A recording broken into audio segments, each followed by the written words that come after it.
A 9-yard completion from Romo. We'd like to welcome a new audience. Joe Buck, Troy Aikman, Pam Oliver. Cowboys and Giants in a battle for the top spot in the NFC East. Giants won the first meeting between these two back in Dallas on October 23rd. Bill Parcells, the Tuna, is back here at Giant Stadium, where he won 2 titles. Handoff is to the up back Barber. And Marion Barber gets to the edge and has a nice gain. Another first down, 15 yards from the Cowboy running back. Well, pretty good design right there, but Antonio Pierce is going to have a chance to make a play in the hole. You're going to see him right there, and then he leveled off. So rather than attack him downhill before Marion Barber got any kind of speed or momentum behind that run, Pierce was unable to make that play. And Marion Barber, you know, he's not an overly fast guy, but he finds a way to make plays each and every game when he's given opportunities.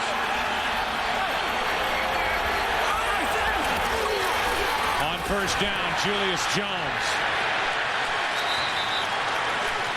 No gain. Jabril Wilson there to make the stop for New York.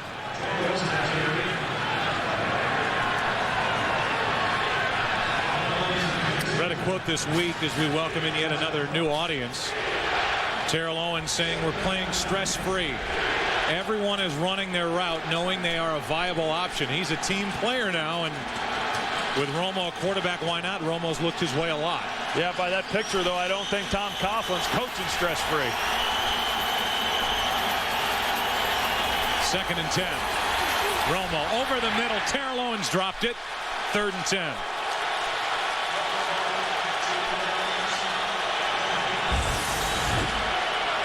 Tony Romo has a shot. He goes with where the ball needs to be delivered. You know, there to Terrell Owens. Somewhat low, but a ball that Terrell Owens should be able to catch. You know, I think when you talk about as far as Terrell Owens and the team saying, hey, we're playing stress-free again. You know, I don't want to give all the credit to Tony Romo, but certainly he's responsible for a great deal of that. And I think in regards to being able to play loose, you know, nobody embodies that more than Tony Romo right now.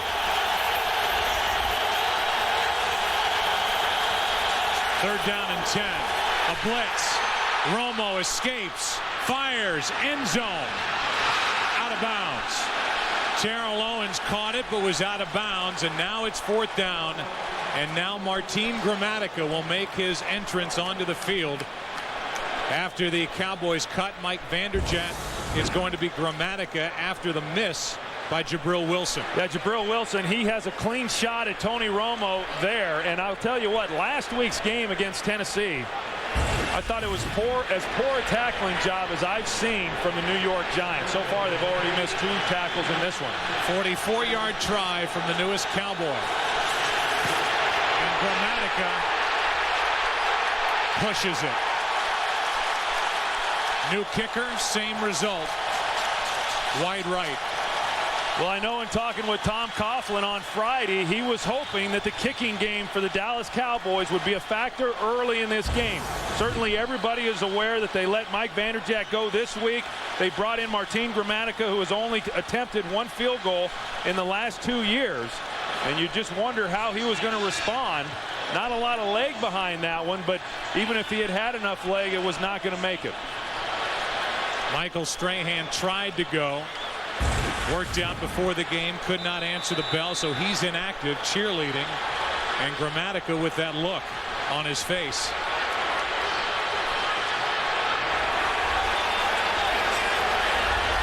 Now it's Eli Manning, and now it's the running game. Tiki Barber out to the 40. Take a look at the offense for the Giants. Up front, they are playing without their starting left tackle, Luke Pettigrew. They miss him. Bob Whitfield, the 15-year veteran, is filling in.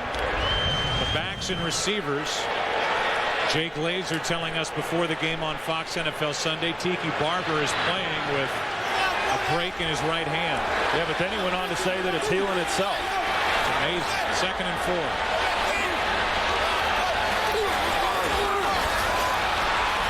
Manning looking for somewhere to go, and he finds Barber. And Tiki finds a first down.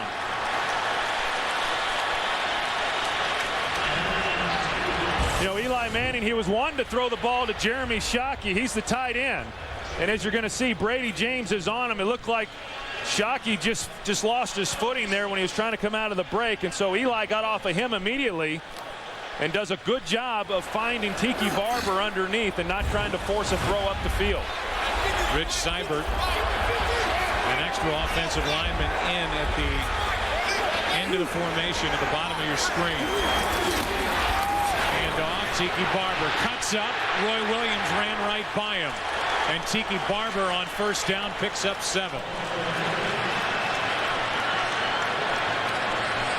Second down and 3. Defensively, the Cowboys play a 3-4. The 4th rated defense in the NFL, and it's in large part due to the play of these linebackers. Their best athlete is DeMarcus Ware and a good secondary.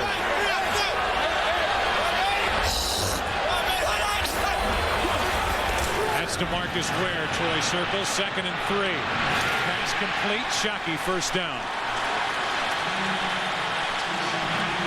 Tell you, a nice way to start a series here for the New York Giants and Eli Manning. He came down to Tiki Barber on the one easy throw. Tiki Barber's running the ball well right now, and then move the pocket a little bit, allow Eli Manning to get outside and get some clean looks at where he's throwing the football. He's able to put it on Jeremy Shockey. You think back last week in pregame warmups, Jeremy Shockey has a compound dislocation of his ring finger. They stitched it up. He came out, had a good game last week. Tiki Barber, a little different, Troy, as far as the start of this game compared to what Bill Parcells expected. He is expecting the Giants to take a couple of shots down the field, open it up, and then go to the ground game and try to control the football, which is what they did in that night game at Texas Stadium October 23rd. Yeah, they understand that the Giants are a team that obviously is going to run the ball behind Tiki Barber and Brandon Jacobs. Right now, as we take a look at Jeremy Shockey, it looks like maybe that ring finger has given him some problems already early in this one. 2nd down and 9, play action. Eli Manning's going to take it right up the middle of the field and slide forward shy of first down yardage. On a quarterback scramble like that, Eli Manning sliding, and as soon as some part of his body touches the ground, that's where they mark him down. And even though he slid forward past the line, he is 2 yards shy of a first down. Yeah, and you could tell by looking at Eli Manning that he was frustrated in that, because he knows that he could have been able to pick up that first down, but a good decision on his part. You know, nobody was under more pressure here over the last few weeks, especially this week. The way that game was lost against Tennessee, you wonder what kind of emotions he's experiencing right now. Toss to Brandon Jacobs on 3rd down and 2. Big Brandon. First down. Banged in and went right through Al Singleton. Picked up 11 and a first down for the Giants. Well, I'll tell you what, I really like Brandon Jacobs. He's got great speed. He's got tremendous size and power, as you're about to see. He just runs right over Brady James and Al Singleton. You know, getting over there trying to make a play against them and starts moving the pile. I mean, this guy has gotten his opportunities. He's no longer just a short yardage goal line back like he was his rookie year last season. When he's had his chances, much like Marion Barber for the Cowboys, he's made the most of it. Saw that rushing average, 4.8 a carry. Now Tiki. The ground game chewing up the Dallas Cowboys as Barber picks up 5. And remember, Troy, this is all coming off the miss by Martin Gramatica down at the other end. So it's another controversial pickup by the Dallas Cowboys. This time it's their kicker, Gramatica, and his miss has led to this 8-play, 48-yard drive. Yeah, and Tom Coughlin, he talked to us this week and said, hey, when we play our best football, we play with great energy and great emotion. So far in this first quarter, both the defense and the offense have shown that. 2nd and 5. Why not stay on the ground? A toss to Tiki Barber. And he has brought down Singleton in on the stop, along with DeMarcus Ware, picked up 1. And it's 3rd down. Sorry, Joe. The other thing that Tom Coughlin told his team this week is that we have to rally behind the quarterback. he made it very clear that in order for them to be able to achieve the things that they want to be able to achieve and win this ball game, that Eli Manning is going to have to be the guy. And this team's going to have to rally behind him and elevate their play as well. We welcome in a new audience. 3rd down and 4 for the Giants.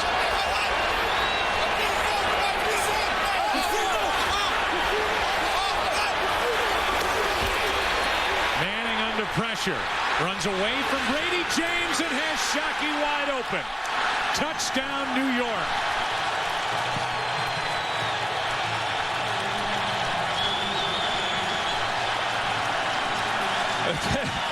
Eli Manning, he's starting to look like Fran Tarkenton wearing that number 10 back there. I mean, geez, he's making people miss. He's picking up key yardage. You're going to see he's got a free blitzer right in his face, Brady James, and he's able to sidestep him, move to his left. We talk all the time about getting Jeremy Shockey involved in the game early. Well, they've done it here today.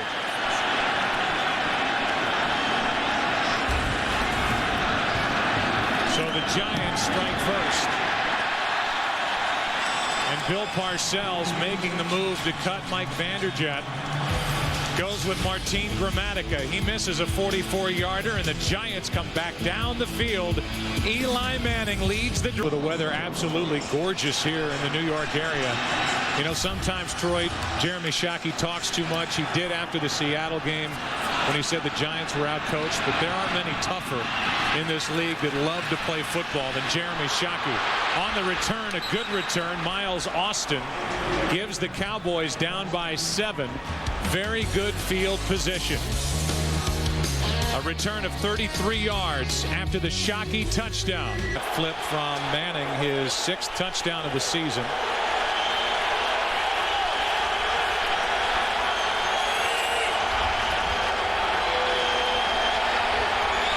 Now with Jason Fabini coming in motion out of the fullback position.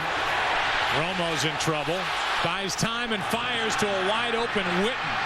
A breakdown in coverage, and Jason Witten behind everybody. A 24-yard completion. You know, Tony Romo back in the pocket, he's able to buy himself a little bit of time, and that's what allows Jason Witten to get turned loose. But there should have been somebody over there covering him. I mean, even if Tony Romo had come out and thrown the ball immediately to Jason Witten, there was nobody in coverage. Just a breakdown by the Giants defensively. They're fortunate it was a poor throw and that he got tackled right there at the spot.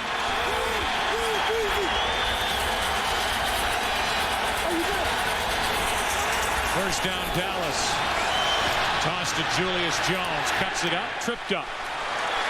And brought down by Madison, a loss of 1. So Sam Madison is back, has been inactive for the last 5 games with a hamstring injury, and part of what they hope will be an improvement in this secondary. The defensive backs for the Giants do not have an interception since these two teams met at the end of October in Dallas. Well, Sam Madison at least gives them a little bit of depth. Now, I would be surprised, they haven't done it yet, but I'd be surprised if Dallas does not take a shot his way here pretty soon in this first quarter to try to check out that hamstring and see if it's going to hold up. He's not been tested yet. Romo fires high, and it's picked off by Kiwanuka. Then he loses the football, and back on top of it is Sam Hurd. On one play, each team turns it over, and Tom Coughlin is shocked. That's the second time he's been shocked in recent weeks with something that Matthias Kiwanuka has done. He does a great job. He drops off into zone coverage and is right there to make a play on the ball, and then he just loses it. He won't even hit. I'll say this for that catch and release and the non-sack last week. What people don't remember is the play just before that. Kiwanuka was out in coverage, covering the tight end. He's a rookie. He's played great. Tried to avoid a penalty for an excessive hit on the quarterback and let him go. Now Terrell Owens makes his grab and is out of bounds at the 30. And it appears he's got enough for a first down. He does. I'll tell you right now, I think if I'm Tim Lewis, defensive coordinator for the Giants, I'm very concerned again with the poor tackling. Now, Sam Madison, if you're going to retreat when Terrell Owens has the ball in his hands, you have no chance to make a tackle. You got to get on him as soon as he catches it and try to stop him before he gets his momentum going forward. Terrell Owens is a much bigger individual than what Sam Madison is, but we have seen already in this game a lot of missed tackles. And again, he's lined up across from Terrell Owens. Hand off to Julius Jones. Jones makes the most of it. Jabril Wilson was riding him, a gain of 3. You just think how Matthias Kiwanuka is going to feel if the Cowboys are able to then take this possession and come away with points on this drive. I mean, obviously right now they're in what you would think would be field goal range. We don't know that for sure with Martin Gramatica, but I agree with you, Joe. I mean, going back to last week's game, I feel bad for the guy. I think it's just a very tough ruling the way that they have it currently for these defensive linemen. And I think they're going to address it at the end of this season and make some changes, and that should help these defensive linemen. 2nd down and 7. Romo has to scramble. Fires for the end zone, and the pass incomplete, but Fasano, the intended receiver, a flag is down, and they are indicating it's pass interference. That'll set it up at the 1. I think this is just some of the poise that Tony Romo shows. Foul occurred in the end zone. We'll place the ball at the 1-yard line. First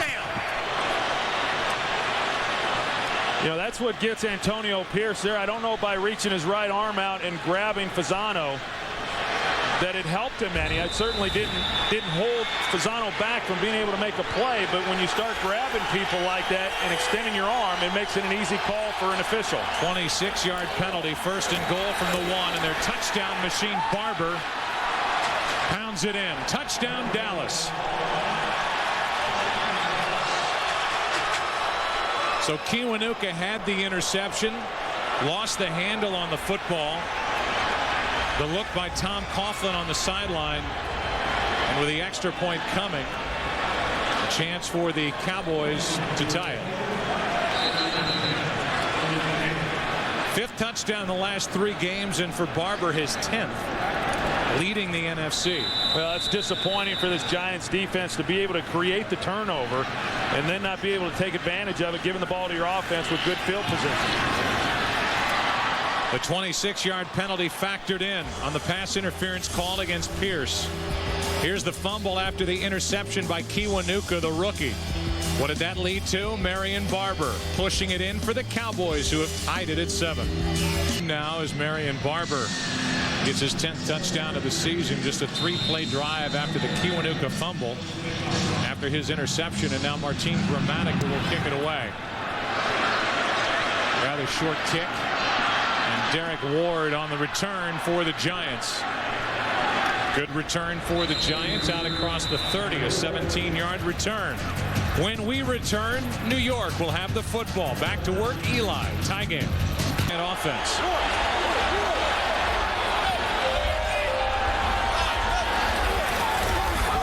Play action from Manning, and that's out of the reach of Jim Finn, the fullback.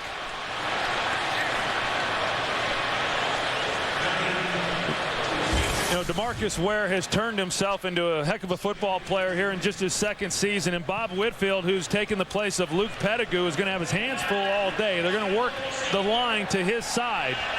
That time David Deal, 66, worked to his side to help out with DeMarcus Ware, but in the first meeting, DeMarcus Ware against Luke Pettigrew really kind of had his way with him, primarily because of his speed. It will be interesting to follow that matchup and whether DeMarcus Ware will have an impact in this one. That's Rich Seibert, the old Giants false start at home. False start, 69, offense, 5-yard penalty, still 2nd down. We've seen this, Troy, a couple of times already in this game with the 2 possessions. Seibert, an extra offensive lineman coming in to line up outside the tackle. And here he's yanked off the field after a false start. Luke Pettigrew, they miss him. A broken leg, and I'll tell you what, they really miss the other guy pictured in the park, Monty Toomer. Yeah, he's probably, they miss him more that he's gone than what they appreciated him when he was here. He was the guy who Eli Manning could certainly depend on in most situations. Second down and 15, and Manning just gets rid of it. There was nothing there. Tiki Barber, the intended receiver, and a lot of pressure from Kenyon Coleman. Third down and 15. This Giants team, Troy, started 1-2. They went 5-0, and now they've lost their last 3. And during that time, Manning's completion percentage is just over 50. He's thrown 2 touchdowns, 6 interceptions, and people look at his body language and the way he carries himself on the field and scratch their head about it. Yeah, well, it's all about winning and losing. When you're winning, the way he conducts himself, it's called composure and poise. And when you're losing, then all of a sudden it's viewed that you lack fire. I mean, regardless of whatever your demeanor is, if you're losing, it's not going to be acceptable. 4-man rush for the Cowboys, and the pass bangs off the chest of Jeremy Shockey. He was short of first down yardage anyway, but that one through his hands, off his pads, and down to the turf.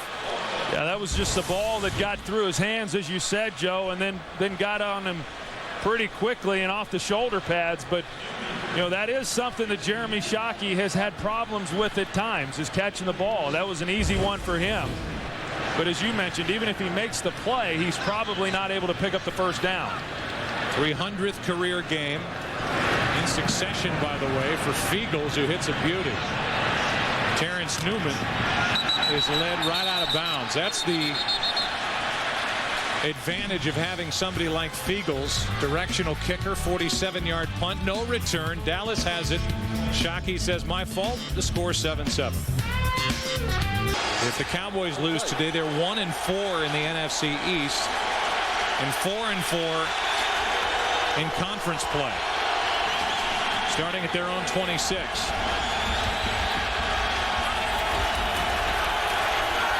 Play action, Romo fires, and even with a lot of contact out there, Terry Glenn overthrown, and Romo is wondering why there was no flag. How about the day for Rex Grossman? 6 of 19, 34 yards in a victory that was helped along by Ricky Manning Jr. with an interception return for a touchdown, a 45-yard punt return for a touchdown by Devin Hester. And then there's Grossman, who turns in that against the 31st ranked pass defense, the Vikings. I still maintain that the Bears are a very good football team, but they're not going to go very far in the playoffs if they don't get more consistent play out of reps. They had a total of 6 first downs. Romo fires, and out of the reach of everybody. Kevin Dockery was the closest one to it. It's 3rd and 10. Well, this defense right now for the Giants, they're really doing a good job as far as mixing up some coverages, trying to give Tony Romo some various looks to try to confuse him. You know, Tony Romo has been on a real hot streak here over the last 3 to 4 ball games, especially last week on Thanksgiving Day, the 5 touchdown throws he had against the Tampa Bay Buccaneers. I think one of the things you try to do then for a young quarterback, even though this is his 4th season, is mix it up enough so that he can't see pre-snap exactly what he's going to get. 3rd down and 10. Romo rolls out and flips for Owens. Terrell Owens makes the grab for a Dallas first down. 20-yard completion, and Terrell Owens comes back to the huddle smiling after he has his best catch of the day. Yeah, and this is probably the type of play that we've seen most of from Tony Romo, with him rolling out and then being able to throw as accurately as he is on the run. You see, he dropped it right in between 2 defenders. I mean, it took a pretty good throw there in order for that ball to be completed. Will Dempson coverage. But that's demoralizing when you get a team backed up into 3rd and long, and then they convert that for a first down. Hand off to Julius Jones. Pierce was there for the Giants, a gain of 1, and that will do it for the first quarter here at Giant Stadium. A 7-7 score in this battle for the top spot in the NFC East. Glad you're with us. The NFL on Fox will continue after this. And the start, 1 quarter in the books. Shockey with a touchdown and a drop. 2nd down and 9, Dallas.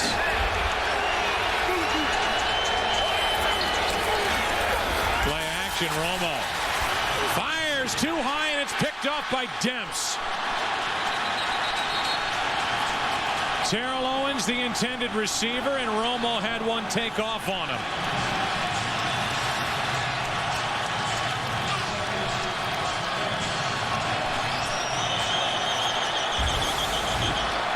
As you're going to see, we've not seen some of these throws in the past from Tony Romo. It's off play action. He gets pressure immediately, has to throw the ball a little bit earlier than what he wanted. He still had a shot at Terrell Owens. He just threw a high ball. And when you got that type of coverage, high throws over receivers' heads generally result in interceptions. The crowd below us gets on Romo as he comes back to the sideline and talks to Parcells. Tony Romo had come in with only one interception in his last 146 pass attempts.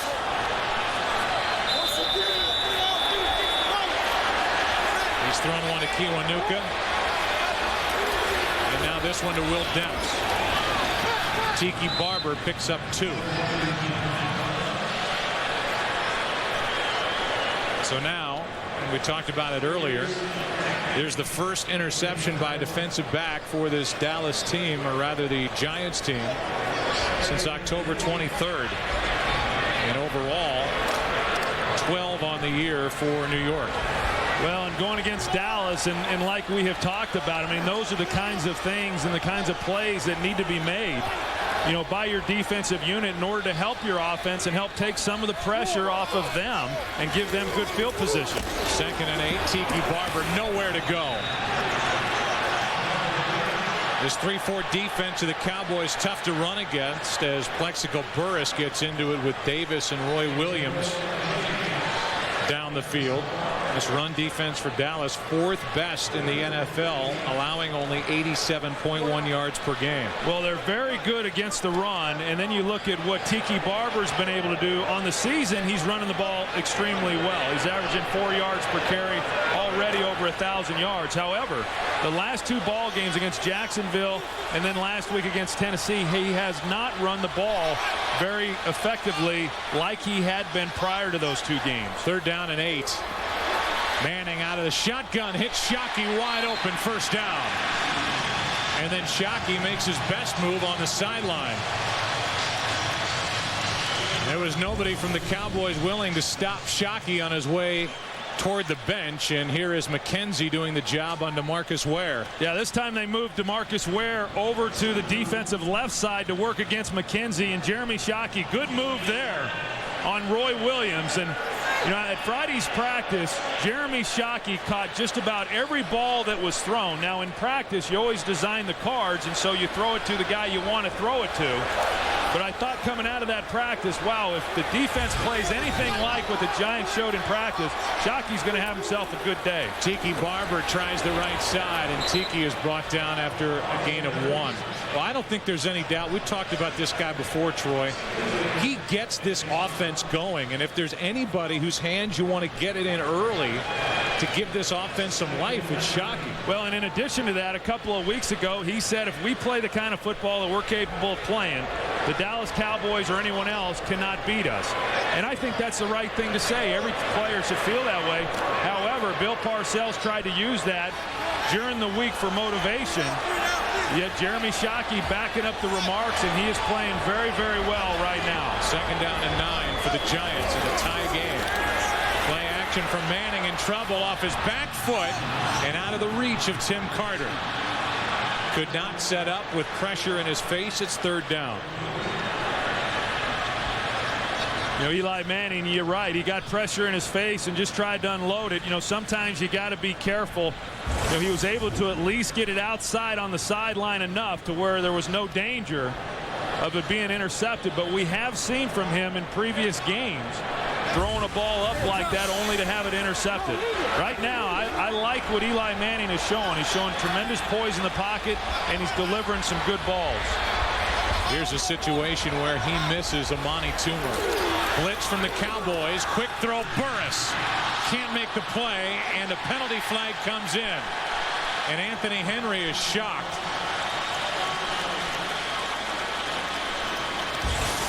And it's against Dallas. Well, Anthony Henry, he matches up very well against Plexico Burris. Pass interference, 42, defense. Well, we placed him, spotted a foul, 1st down. You know, I don't don't see it. Plexico Burress had to do what he did in order to try to come back and make a play on the ball. Anthony Henry really was just in perfect position. I didn't think that he did anything to initiate the contact. That was initiated more by Plexico Burress. But to go back to what I was saying, these two played against each other when Henry played for the Browns and Burress for the Steelers. They know each other very well. And Anthony Henry, over the years, has played Burress exceptionally well. For Anthony Henry, his 5th pass interference call of the season. Tiki Barber tries the left side, and the flag comes in late here. I think they were going to call Plexico Burress on that one, Joe, with a late hit. Well, he called out Roy Williams, and Williams was involved. There he is right there in your screen. Let's see what he does to Davis. We'll get the call from Walt Coleman. After the play was over, personal foul, number 17, offense. 15-yard penalty, second down. We have said it before, Troy, and I'll say it again, and Tom Coughlin doesn't like hearing it, but for a head coach who took over preaching team discipline, this is not a disciplined team at all. Well, not when you have penalties like that. Now, I don't know when the whistle blew. Now, certainly there are rules in place, and that's why he was called. And so he comes over and takes a shot at Keith Davis, and then he draws the flag. Now, I will also say that a week ago, he was criticized for quitting on a play, said it didn't look like he was giving great hustle, and now he is trying to give hustle, and he takes a shot at a player. Now, whether or not the whistle had blown, I think that's the question, but yet he should know that you can't take a player out when he's not involved in the play. Second down and 25. Manning goes underneath and hits backup tight end Visanthe Shenko. A gain of 7. Tonight, we will see if it is Michigan or Florida getting the chance to play Ohio State for the national championship after USC's upset loss last night to UCLA. It's a live primetime special that you can only see on Fox. The All-State BCS Selection Show follows our football coverage tonight on Fox. Your Bruins threw a wrench into the entire process. Thank you. Everybody's worried about who's going to get to play Ohio State in the championship game. How about a little love for the Bruins, making that even a topic of conversation. Third down and 18 here, and a handoff to Brandon Jacobs. The crowd groans as he gets it down inside the 40 near the 38. And the punt unit is on the field for the Giants, a run of 10 yards from Jacobs. Well, the unfortunate thing for the Giants is that they had a great drive going. They had momentum behind them, and then because, again, of the penalty by Plexico Burress, that drive is stalled, and they're having to punt the ball back to the Cowboys. We don't know exactly what would have happened on that possession without the penalty. My guess is that they would have at least gotten themselves into position to attempt a field goal and come away potentially with some points. Eagles hit a beauty his first time. This one he tries to down inside the 20, and good work downfield by Tyree. A 34-yard punt, no return. Fiegels does his job again. A big penalty against Burress on the possession for the Giants. It stalls, and we're still tied. Eli Manning has Giants fans wondering what in the world. Romo with that 4-1 record heading into this ball game is a picture of poise and confidence. Meantime, Eli Manning, as his coach would admit, came into this game with his confidence a little bit shaky to the point to where Tom Coughlin has to make a few adjustments as far as the game planning goes. Confidence from one guy, a little shaky confidence from the other. Joe? Thank you. Those were headlines ripped from the papers the last few weeks. It's 2nd and 8 as this crowd gets into it. Barber carries it. He crosses the 10, knocked down at the 11, a gain of 5. 3rd and short coming up. Fred Robbins on the tackle for the Giants.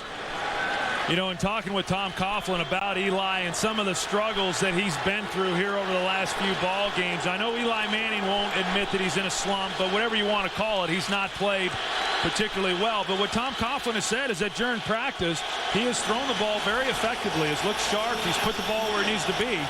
But he's got to do it in the games before you can really start to recapture the confidence that he has lost.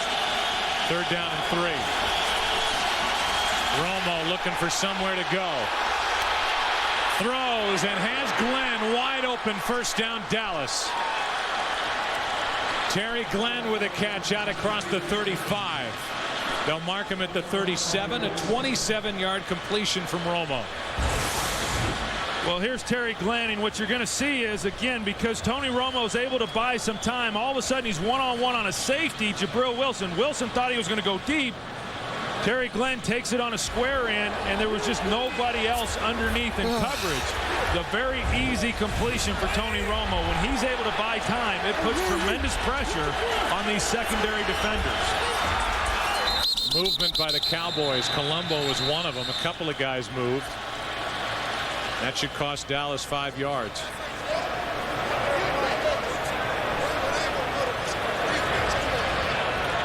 Ball start, 63.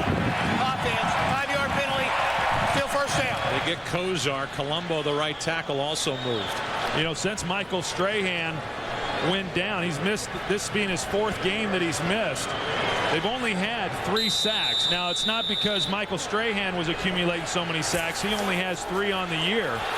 But he certainly helps free up other guys.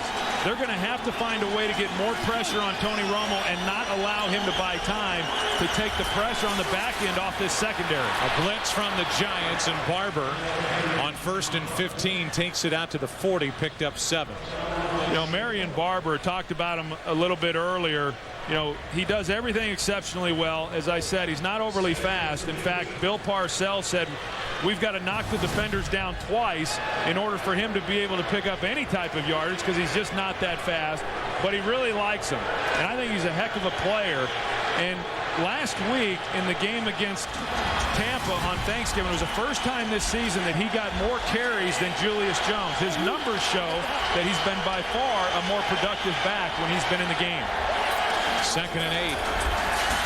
Romo hits Hoyt, his fullback.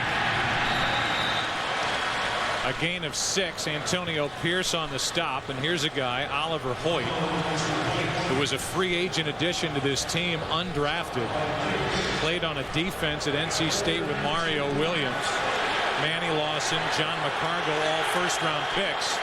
And Hoyt, the fullback, was the 2nd leading tackler last year and led the team his junior year, and now he's a fullback. And you got to give credit to this Cowboys coaching staff for recognizing that Hoyt was not going to make it on this team as a linebacker, but seeing something in him that allowed him to be able to make the transition successfully to the fullback position. He played fullback in high school.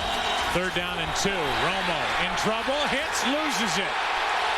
Ball is free, and now the fight for the football.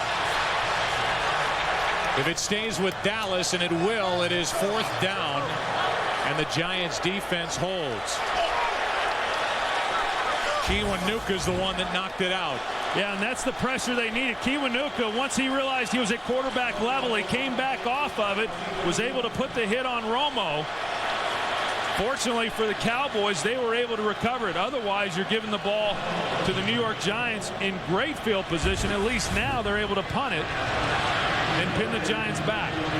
That is only the 9th fumble all year by the Cowboys, still the fewest in the NFL. McBriar hits a good one. And the fair catch is called for by Chad Morton, and then Morton gets drilled. Miles Austin, a rookie downfield after the fair catch, hits Chad Morton. Yeah, he gave the fair catch signal, and so he's no longer free game. And here he came in late. Easy call.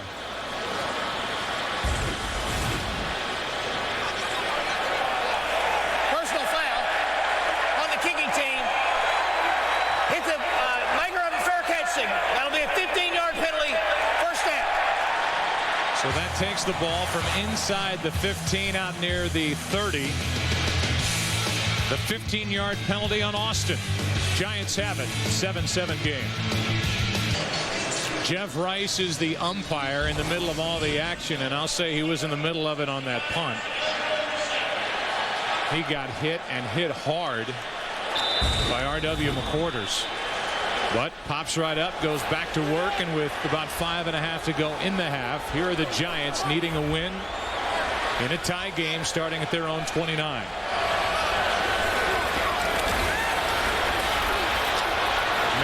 to the right side, and the catch by Carter. They are going to mark Carter ahead with a first down. That was good for 10.5. You know, Rich Seibert here comes in again, the offensive lineman at tight end. Look what they do to Marcus Spears. Him and Kareem McKenzie. Heck, they got 3 guys over there. They just put him on his rump over there on that side, and it allowed Eli Manning to at least be able to see where he was going with the ball to Tim Carter. This offensive line plays very well together. They do a great job in the run game, and overall they've done a pretty good job protecting for Eli Manning as well. It helps when you've got another offensive lineman in there playing tight end for you. Hand off to Tiki Barber. And Barber over the right side picks up 2. I said earlier that this Giants team has lacked discipline at times, and I also said that it bothers Tom Coughlin when that is said, but whether it's a penalty in this game on Plexico Burress or an unnecessary roughness on Frank Walker last week at Tennessee on a 4th down hit against the quarterback Vince Young, or the stuff that goes on after games off the field into microphones, so much points toward this game with the Giants trying to get it all back together and beat this Dallas team to go to the top spot in the NFC East. Tiki Barber on 2nd down picks up 5. And here's the Kiwanuka play. Getting the interception, then fumbling it, and then that hit by Plexico Burress, who, as you said, Troy, has been criticized for not giving total effort, doing way too much, and getting the 15-yard foul. Yeah, and then with Kiwanuka, I asked a number of the players, you know, gosh, you feel bad for the guy the way it happened last week, and they said they gave him a really hard time in the locker room, teased him about it, kind of helped break the ice a little bit. Direct snap to Tiki Barber. That worked. First down and more inside the 35. Good play by the Giants to pick up 19 yards. And we saw him working on this play on Fridays in practice, and he just pulls over here and he intercepts the snap. And then they got all the linemen out there pulling in front of him. Chris Snead, Kareem McKenzie. We got Tim Carter down there trying to help out as well. You know, it's a lot like a screenplay without having to actually throw the ball. Brandon Jacobs in at tailback. On first down the middle of the field, and incomplete. Tim Carter, the intended receiver. Covered by Anthony Henry, and Eli Manning says, my fault, and hangs his head. 2nd and 10. Next week on Fox, we will be in Carolina for these Giants against the Carolina Panthers, or the Eagles and Redskins, Falcons and Buccaneers, Packers and 49ers late, Seahawks and Cardinals. That starts with America's most watched pregame show on America's most watched network for the NFL at 12 Eastern, 11 Central. 2nd and 10. Tiki Barber. Nowhere to go. No gain. 3rd down and 10 for the Giants, and some early game headliners. Trent Green, 297 yards, trying to get his feet back underneath him after the long layoff. And LaDainian Tomlinson. I think he got his feet underneath him. I'll say 4 touchdowns and an interception, and then LaDainian Tomlinson doing his thing, and Reggie Bush had his best day. How about 4 total touchdowns? You know, we talk about LaDainian Tomlinson. I mean, he does this kind of stuff each and every week. But for Reggie Bush, he's been waiting for a breakout game like what he had today. They pointed Shockey. So make it 3rd and 15. False start. 80. Offense. 5-yard penalty. Still 3rd down. You know, I think right now, looking at this, if you get a chance to pick up the first down, as we see Jeremy Shockey there on the end as he moved, if you can pick up the first down, that's great. But right now for Eli Manning, you can get yardage without picking up the first down that at least gives your team a chance to try to kick a field goal on this possession. From this spot, it would be a 56-yard try, probably out of the range of Jay Feely. He's the halftime report. Kurt, Terry, Howie, and Jimmy will have scores and highlights from around the league, and the Fox Sports ticker will keep you updated with up to the second stats. The main stats in this game, 7-7. That's the score. And with 2 minutes to go, 3rd down and 15 for the Giants, and they are outside Jay Feely field goal range at the moment.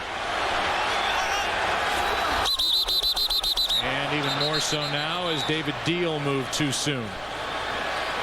False start, 66, offense, 5-yard penalty, still 3rd down. That's 3 of them here at home in this half alone, and these are killers while they're in a tie game and moving out of field goal range. Oh, and I'm not sure exactly why they're having so many problems here tonight. You know, Deal moves immediately. Sometimes a defensive player will yell and try to mimic the cadence. I don't know if anything like that's going on, but it's hurting this team. 3rd down and 20. Manning spins out of there, trying to buy some yardage, fires and completes it to Tyree. It is a catch. It's about a yard short of 1st down yardage, and it's 4th down. Tell you, another good job by Eli Manning just avoiding the sack, and you're right, that's a catch. Low and away, that was a good ball placement as well on the throw by Manning, and a good catch by David Tyree. I agree. It looks like they may measure this, but they're short of the 1st down, and now there's a decision. Do you go ahead and just settle for the points going in at halftime, or do you try to possibly get a touchdown on this drive? Again, right there, a great spin move by Eli Manning. He really is showing some elusiveness in the pocket, but what I like most, you can see pretty good coverage there by Terrence Newman, and that's where the ball had to be, a low and away, in order for Tyree to make the play. That far short of a 1st down. I'll tell you what, the way Brandon Jacobs has run the ball, I think that with this team, it looks like they're going to go for it, and I like this decision. You've had your backs against the wall for the last 3 weeks. You're playing at home. Granted, if they don't come away with points here, this will be disappointing, but I like the decision here by Tom Coughlin. Eli Manning showing some life and begging his head coach Tom Coughlin to make this decision, which is to go for it on 4th and 1. Eli keeps acting like that. He's going to get a bad rap. The fiery young quarterback. 4th down, Giants. And Rich Seibert, the guard, is in here at tight end. Jacobs gets it. Cannot make the play. DeMarcus Ware. So the Giants skip the field goal try, go for it on 4th and 1 and lose 2. As DeMarcus Ware comes through the block of Whitfield and drops Brandon Jacobs. Parcells cheering in a 7-7 game. Ford Fusion, Smart Money Magazine's best new. Wide, and the big-bodied back was brought down by DeMarcus Ware. A loss of 2 on 4th down, and it stays 7-7. Yeah, good job there by Dallas defensively, clogging up the hole and then not allowing Jacobs to get to the outside for the 1st down. Now it's Tony Romo handing off to Barber, and Marion Barber runs into Antonio Pierce, a gain of 6. Each side has all 3 timeouts remaining. Yeah, and right now the Giants defensively need to find a way to come up with a stop, because the last thing they want to have happen is lose momentum going in at halftime by giving points up to Dallas. 4-man rush, and that pass is caught by Terry Glenn. Hit immediately afterward by Dockery, and a timeout taken by the Cowboys, a 10-yard completion. 2-minute offense being run by Tony Romo after the Dallas defense holds on 4th down. Got New Orleans at 8-4. Seattle with a chance tonight to go to 8-4 as they play at Denver in Jay Cutler's debut. The Cowboys at 7-4. A game better than the Giants. 45 seconds left in the half. 1st down, Dallas.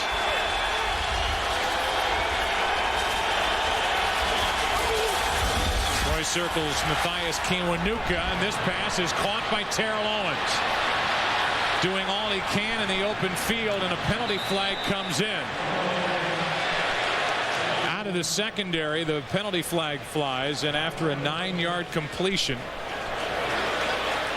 the Giants indicating it's pass interference against Owens. Well, it's actually going to be against Terry Glenn, I think, Joe. Illegal block in the back.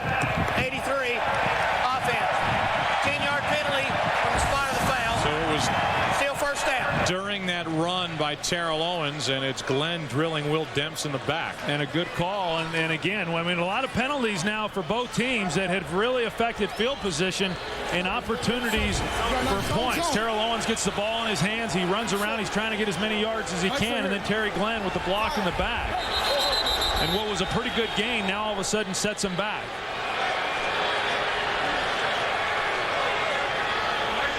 There are the penalties in this game, and within those 5 for the Giants, 3 false starts here at home.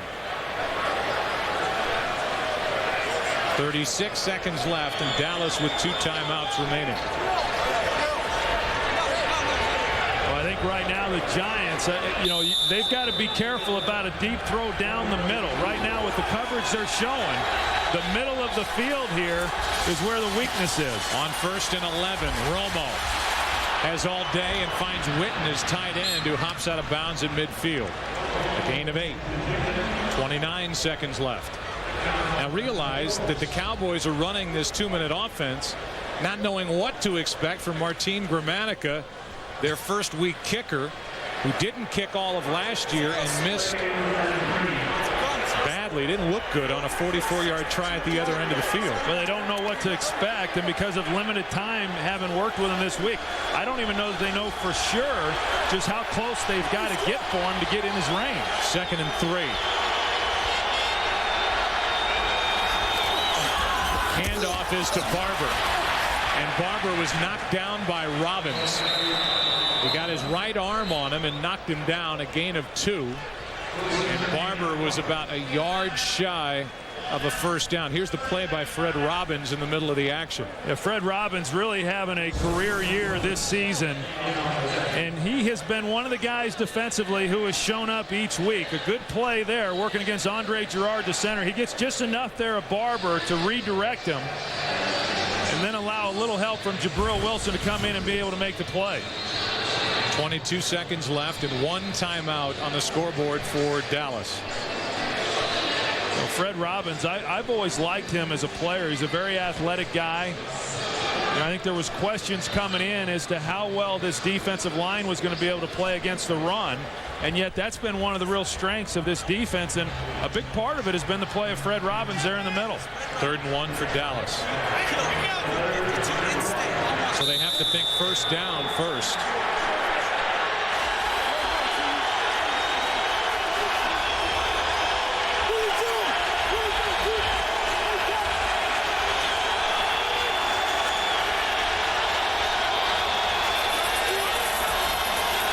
Three-man defensive line, and Barber hits the hole hard. Big run, Marion Barber.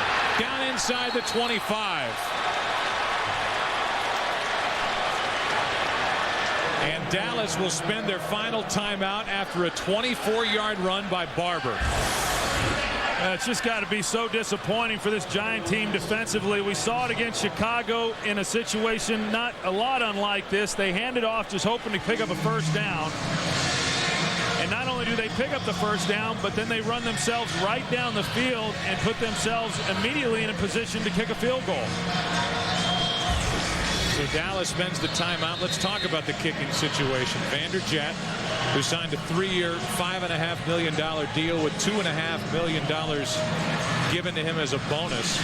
Had a groin injury in preseason. Got off on the wrong foot with Bill Parcells. Missed 5 field goals this year. He had missed 7 in his last 3 years combined, and Bill Parcells and Jerry Jones finally determined that they had seen enough. So they signed Martin Gramatica, who was with the Patriots during the summer. Belichick and Pioli both liked him. Gramatica, who did not kick last year, was a 60% field goal kicker in his final 2 years with the Buccaneers, is now wearing the star on his helmet and getting loose. Well, I think what you're going to see here is Dallas try to get one shot into the end zone before having to settle for the field goal attempt.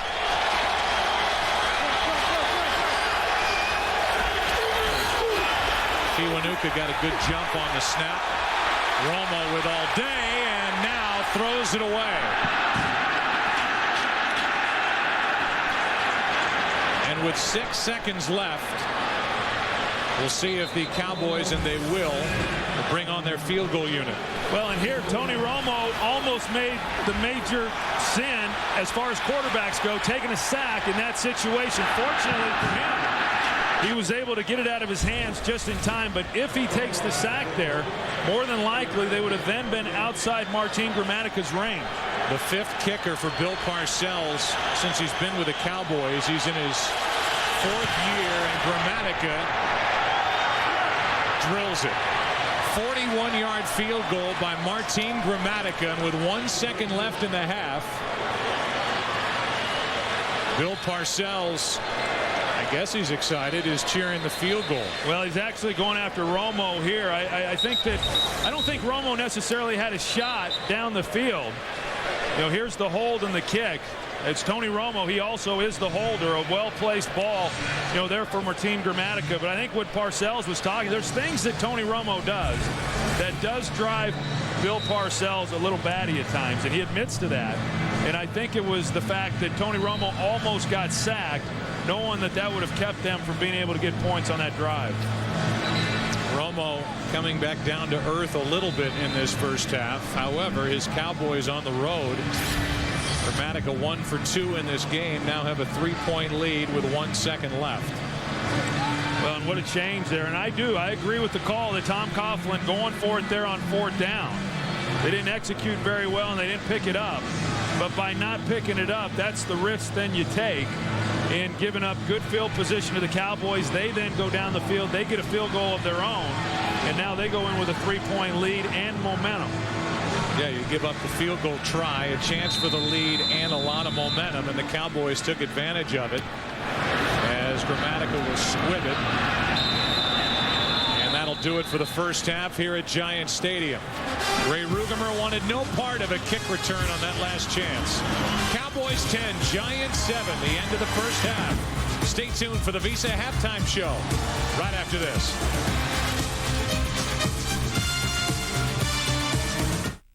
Next week on Fox NFL Sunday, the guys take a road trip to Carolina as America's #1 pregame show broadcast live from Charlotte. Then the drive to the playoffs kicks into high gear. Eli Manning and Tiki Barber power the Giants into a crucial showdown with Steve Smith and the Panthers. Live from Carolina, it's the 4th Fox NFL Sunday pregame show next week in HD. I wonder who it's for. Could be anyone. My favorite color. What a coincidence. I did ask for something shiny. It's that time of year again when you'll find exceptional values on your favorite Lexus vehicles. Well, I have some things to do inside. Me too. See your Chicago area and Northwest Indiana Lexus dealer. Hey guys. Stand up. We have a little announcement to make. We both He went to Jared. Oh, he went to Jared. He went to Jared. You went to Jared? He went to Jared? Jared, the Galleria of Jewelry, has 5 times the selection of ordinary jewelry stores, from the classic to the contemporary, so you'll find the perfect ring. You went to Jared. I know. You went to Jared. Jared, the Galleria of Jewelry.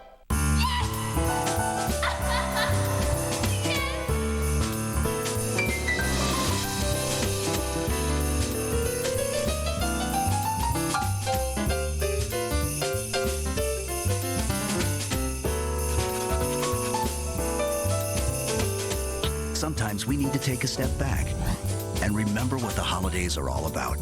Giving. My girlfriend's gonna love these. Happy holidays. Holiday Instance. Give the gift you hope they return. Everyone. Today I signed us up for T-Mobile, so this holiday season we don't have to worry about calling out of our network.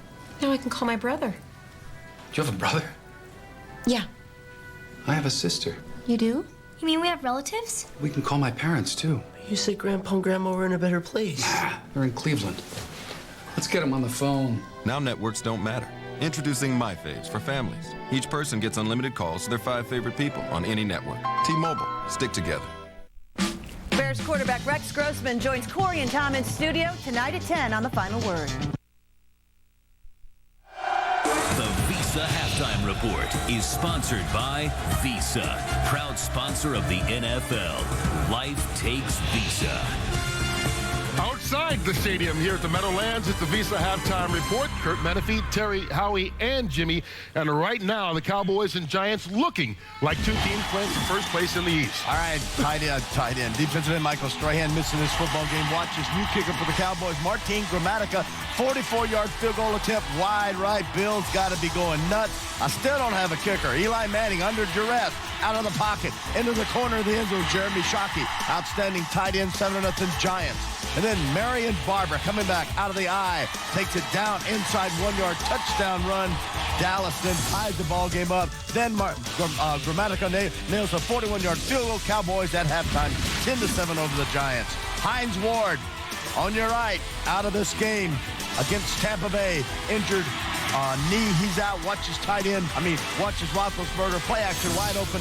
Jermaine Tooman touchdown. It is 10-0 Steelers over the visiting Tampa Bay Buccaneers. Elsewhere, the Jaguars go into Miami and they lead that one by 10 in the third quarter. Howie's Raiders with a touchdown lead over the Texans at halftime. That's right. Finals, the Chicago Bears clinched the NFC North with a 10-point win over Minnesota. The Jets are now 7-5 and don't face a 500 team the rest of the way after blowing out the Packers. New England gets a late touchdown from Corey Dillon to beat the Lions. New Orleans gets 4 TDs from Reggie Bush and easily knock off the 49ers. Atlanta ends its 4-game losing streak, knocking off the Redskins. Arizona goes into St. Louis, gets 100 yards from Edgerrin James for the first time this year, and they have now won 2 of 3. Rob Baronis, a 60-yard field goal in the closing seconds, and the Tennessee Titans upset the Colts. The San Diego Chargers keep on rolling. LT, 2 more touchdowns. He's got 26 on the year. And a Phil Dawson field goal in overtime from 33 yards out gives the Browns the victory over the Kansas City Chiefs. All right, Giants and Cowboys. And Jimmy, I guess with all the turmoil around the Giants, we shouldn't be surprised how hard they're playing today. Yeah, you knew the Giants were going to give a tremendous effort in this ball game, fighting for first place, a lot of passion. And Howie, a lot of that passion shows up on the pass rush. They're putting pressure on Tony Romo, got a couple of interceptions, had 1 fumble, but the Cowboys luckily recovered it. The pressure of the pass rush on the Giants. I mean, well, and as Troy mentioned, Tony Romo, the things that make you happy about him, the things that drive you crazy. I mean, he held the ball a little too long at the end of the first half, almost took the sack, cost them a field goal. That's a possibility. I like Marion Barber. You know, I know Jones has the burst. I like Marion Barber. Both running games are working well right now. Jacobs is running downhill. Tiki Barber's running well. All right, keep in mind that when we're done with NFL action tonight, it's college football. The BCS Selection Show will tell you which 2 teams will play for the national title. We know one, Ohio State. Who's the competition? Find out then.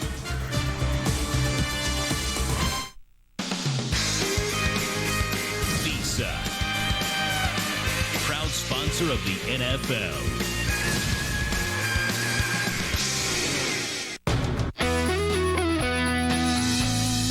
It's that time of year again. Happy Honda Days. Now's the perfect chance to save on a beautiful new Honda Accord, the car IntelliChoice named Best Overall Value. So whatever else you're doing this holiday season, be sure to include the Accord on your shopping list. Have your Honda dealer wrap one up for you today. It's one present you'll be very happy with. Happy Honda Days. Lease a Honda Accord for $249 a month for well-qualified customers. Tuesday. When people get scared, you can't predict what they're going to do. It's the best night of drama on TV. I'm about to go into cardiac arrest. You got about 20 seconds. First on Standoff, her co-workers held hostage. Can this average office worker help save them? It's already killed one of your friends! Then at 9, House fights for his life in the episode you can't miss. Where? Standoff, followed by House. It all starts at 8/7 Central Fox Tuesday. Picture this. Starts out with a whistle. Scene open. You're in outer spaceship. You have the donkey and the elephant. Don Cheadle. Don Cheadle. Nobody knows what it means. He's got the pom-poms going. And they're shaking their behinds with excitement. Touchdown. He scores. I'm the greatest. All of a sudden, a killer whale just jumps right over the whole surf. Oh! And that's my pitch. Pitch us your idea for the best NFL Super Bowl commercial ever. Seriously? Register now at NFL.com/superad.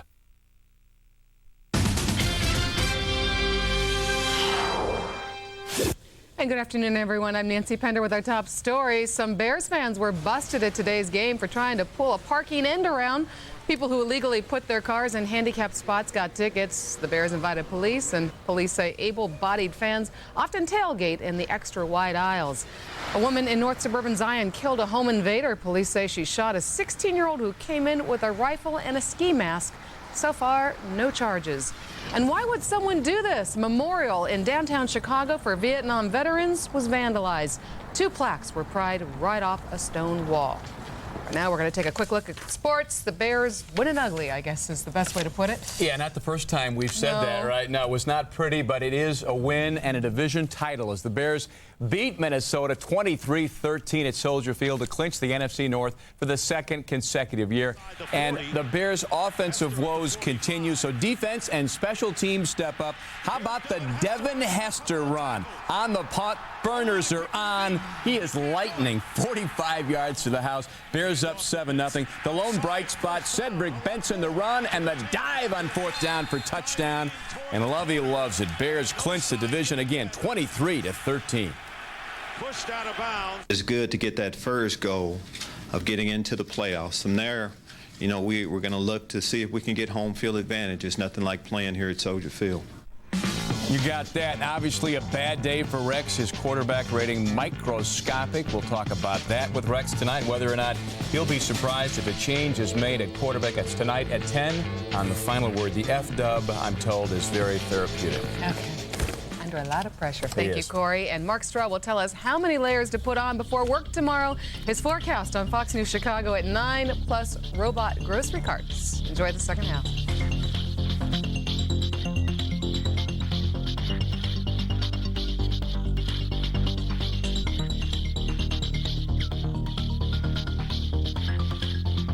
You've seen how they play. Yes! Victory. Now see how they live. I'm only tough on Sundays. Run, like the... Visit attblueroom.com/sports for exclusive access into your favorite players' worlds.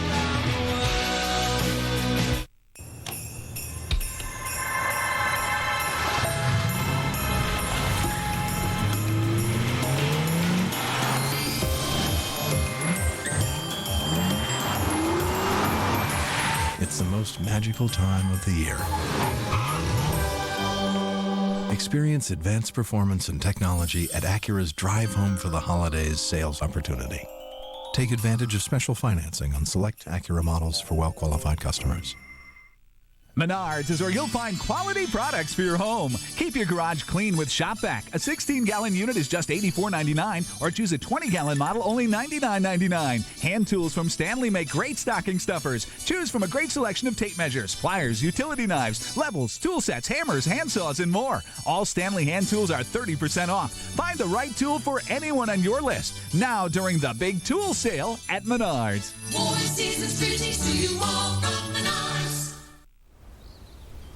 And Ferguson on the 17th. Oh, that's trouble.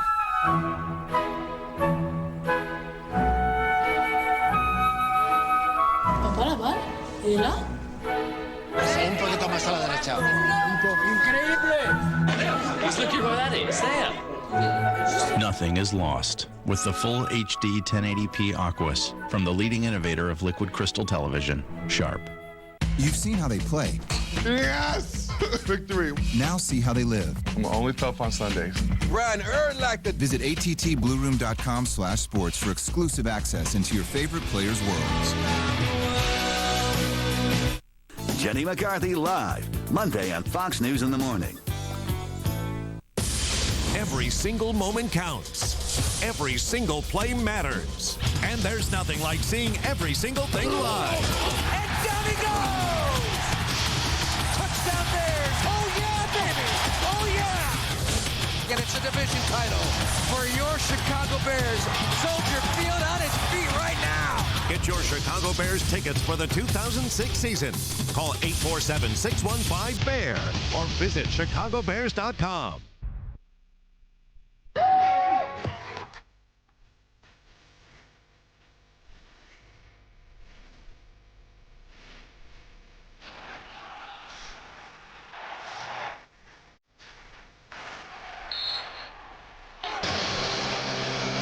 And Eli Manning is getting ready to go. So far for Tiki Barber, 7 carries.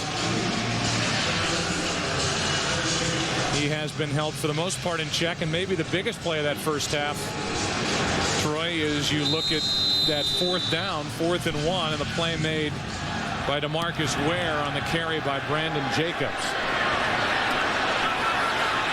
This is Ward on the return.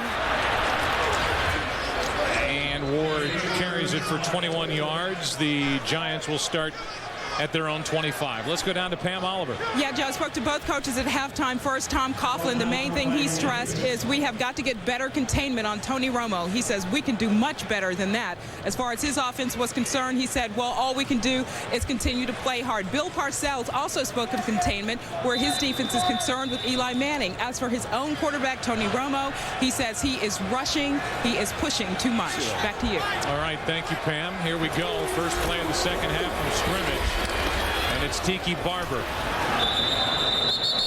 Barber picks up 3. Will Troy Aikman? Eli Manning has the opportunity here in this second half to shut a lot of people up. He's got this game sitting out there in front of him, down by 3 points. Yeah, and I think he's done a real good job, Joe. I mean, coming into this game, I know as a quarterback what it's like when you've been struggling, and now all of a sudden you find yourself in a big divisional matchup and the pressure that's involved in that, and yet he's held up very well. I think that Parcells was exactly right, that Eli Manning has found a way to get outside the pocket. He's created some plays. The numbers don't just blow you away, but I think he's been very, very effective in how he's led this team in the first half. On second down, Manning throws low. Jim Finn, his fullback, was in the pass route, and Manning couldn't get it into his hands. That'll bring up third down. You know, and I think that is the one throw that Eli Manning seems to have problems with whenever he's throwing the ball on a 4 or 5 yard route. You know, this is not an easy throw. I think sometimes people see the length of the throw and they don't think it's that difficult, but it is hard when you've got a receiver running away from you in the flat. But a throw that Eli Manning, you know, would expect to be able to complete, and the difference in completing that is that this would now be 3rd and 2 as opposed to 3rd and 7. Keep an eye on 83, Sonoris Moss. That's him in motion. Pass to Burris, needs to make a move and cannot get around the tackler. Good try by Plexico Burris, but an even better tackle by Aaron Glenn to save a first down. A gain of 5, and Plexico Burris just made his first catch of the game. Well, and on the catch, I mean, initially you'd think that Plexico Burris would be able to make Aaron Glenn miss, and if he's able to there, then he picks up the first down. It was well designed, get the ball into his hands, but a good job in the open field by Aaron Glenn, who's the Cowboys' 3rd corner, of making the tackle. 13-year player as Glenn wants to play 20 years. And this is a shank. Off the foot of Fiegels, and where will they mark it? Fiegels has hit 2 good punts. This one off the side of his foot, and they will mark it right at midfield. A 16-yard punt. Cowboys is bothered by a bad right knee, but able to go. 300th consecutive start for Fiegels. Just hit a 16-yard punt. And so the Cowboys have it at midfield. Romo throws behind Creighton. The second half is where Tony Romo has shined. Last 3 games, he is 29 for 31. 409 yards, 3 touchdowns, and that quarterback rating, which is through the roof, has not been sacked in the second half the last 3 games. Well, and that explains why he's 4-1 as the starter for the Dallas Cowboys. I mean, these games come down to the second half, particularly in the 4th quarter, and he's found a way to play well in those games, and that's why they've won. Second down and 10. Out of the backfield, it's Julius Jones, and Jones could not make the reception. There was nothing out there anyway, and it's 3rd and 10. I tell you, I know one of the things that Bill Parcells has continually said here over the last several weeks is that he won't know exactly what he has in Tony Romo until he's faced with a little adversity. Now, what he had in mind when he said that was when a game ends and Romo hasn't played well and maybe they've lost, and then he has to go face his teammates and go through an entire week of practice getting ready for the next game. However, it can be applied to what's happening right now, because so far, even though the Cowboys with a 3-point lead, Tony Romo is experiencing a little more adversity than what he has had to face in his other 5 starts. Right now, this officiating crew, as Dallas will spend a timeout, the officiating crew is calling that a backward pass. And instead of 3rd and 10, and Bill Parcells wants the explanation. Dallas is challenging the ruling on the field of a backward pass. So as it stands right now, it's a loss of 5 yards on a backward pass to Julius Jones. Yeah, and from my vantage point, Joe, I did not think that it was a forward pass. Take another look. That, for the moment, is ruled a backward pass. We'll get the call from Walt Coleman when we come back.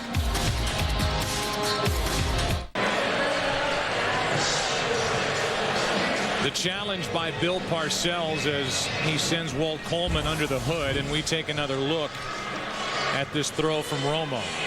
I'm not so sure why it's taken so long for Walt Coleman to make a decision here. You know, where Romo throws it, if there's any question whatsoever, then it's to be ruled a forward pass. And you see where he let it go. He lets it go on this line here. And after reviewing the play, quarterback's arm was at the 42.5. The ball's touched at the 42. It's a forward pass, incomplete. The 3rd and 10 at the 50-yard line. Dallas is not charged with a timeout. It's a difference of 5 yards, and it's the rule is the point where it is released and then the point where it is first touched. And as you heard the explanation from Walt Coleman, a half-yard difference forward, and it's 3rd and 10. Yeah, and 5 yards makes a big difference. I mean, you look at Dallas coming into this season, 2nd in the National Football League, converting on 3rd down. And then today, they're converting 60% of their 3rd down, so they do very well, even on 3rd and long situations, but a big difference between trying to convert from 3rd and 15 as opposed to 3rd and 10.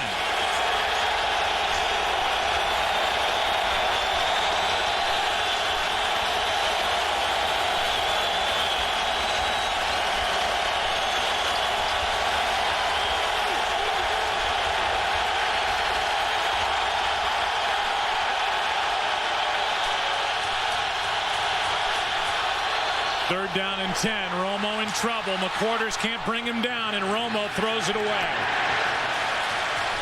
And so a terrific job by this Giants defense after the 16-yard punt by Fiegels. The Giants defense gets a 3-and-out. Yeah, Tony Romo showing a lot of composure there on this play. He lets the defense declare exactly what it is that he thinks they're going to do, and then he changes the play. Now you've got R.W. McQuarters again with a missed tackle.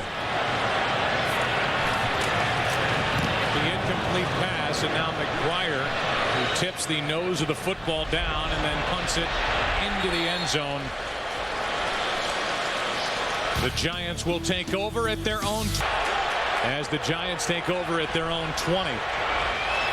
Romo has started this second half 0 for 3, and now Manning in trouble. Penalty flag comes flying from the secondary as Manning gets back to the line of scrimmage.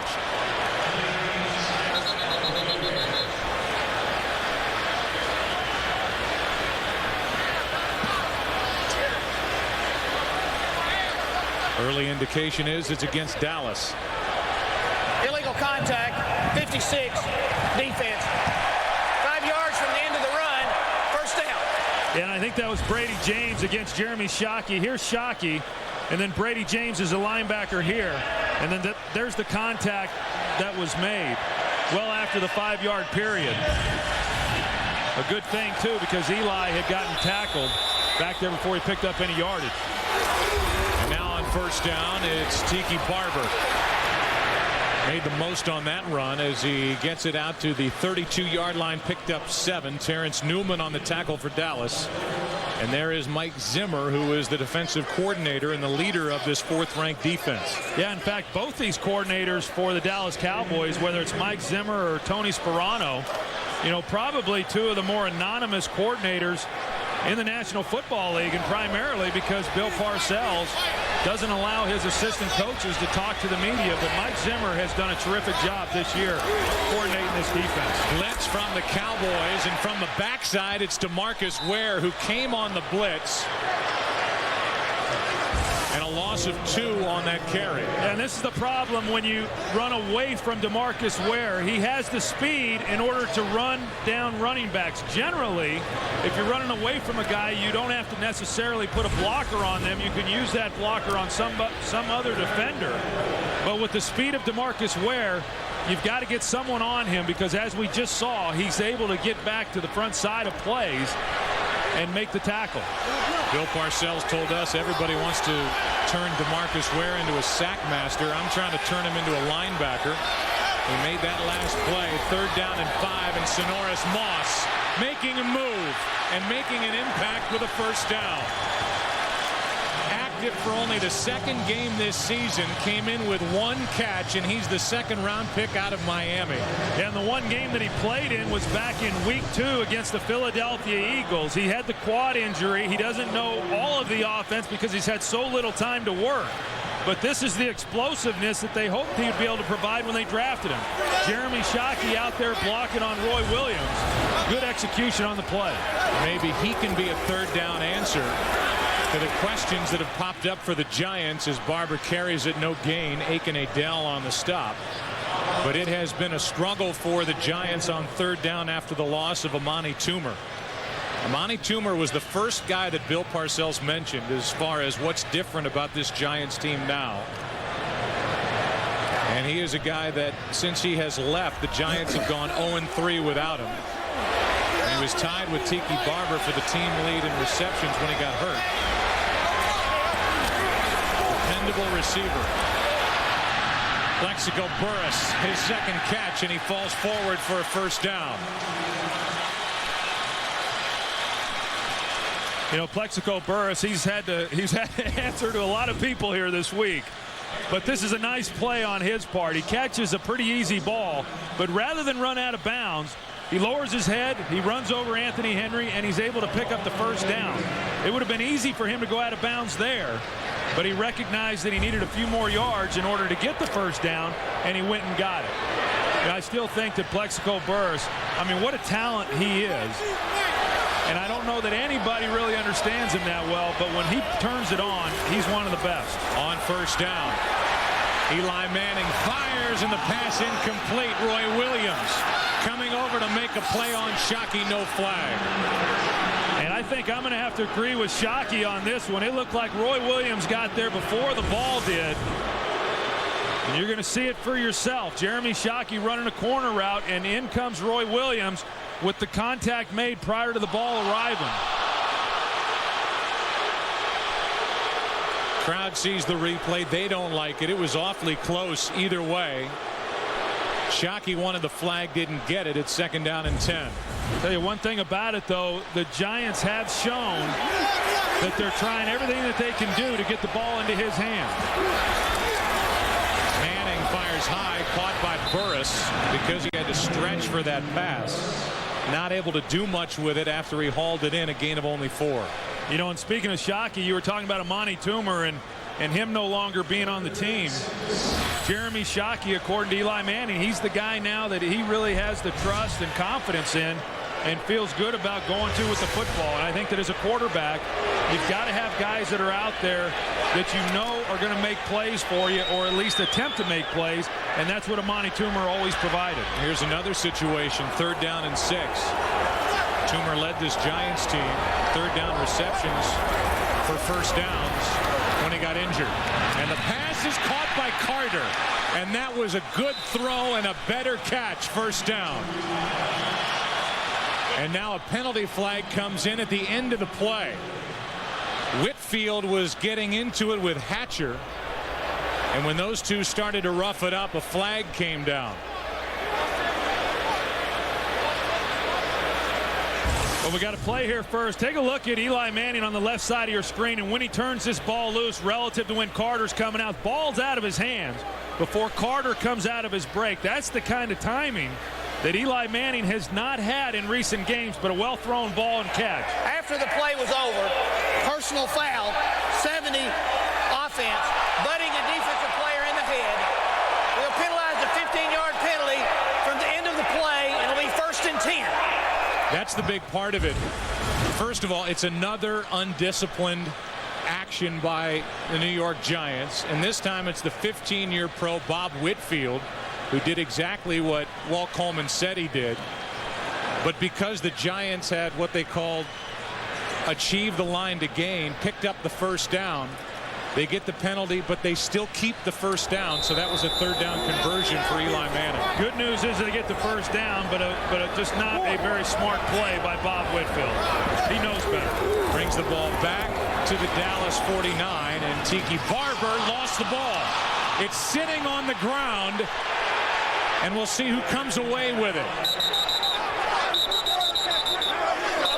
It's Finn. Jim Finn will tap the line judge on the back and say, hey, I've got the ball. Well, there's no way then they can give it to Dallas if Finn's coming out of the pile with the ball in his hands. I mean, it was a scrum at the bottom. And I don't know how they could do anything but give it back to the Giants. The ball clearly out before Tiki Barber goes to the ground. It looked like the Cowboys should have very easily have been able to recover that ball. But somehow Jim Finn got in there and he yanked it out of someone's hand. And it does stay with the Giants. I mean, here's Jim Finn way back here. Somehow he's able to get in there. He's able to get in there and yank it out. A good play and good hustle by Jim Finn. And you don't want to know what happens at the bottom of one of those piles. 2nd down and 8 now for the Giants. Someone's speaking in tenor. Manning with time. Fires to a wide open Shockey, and he's got a first down at the Dallas 30.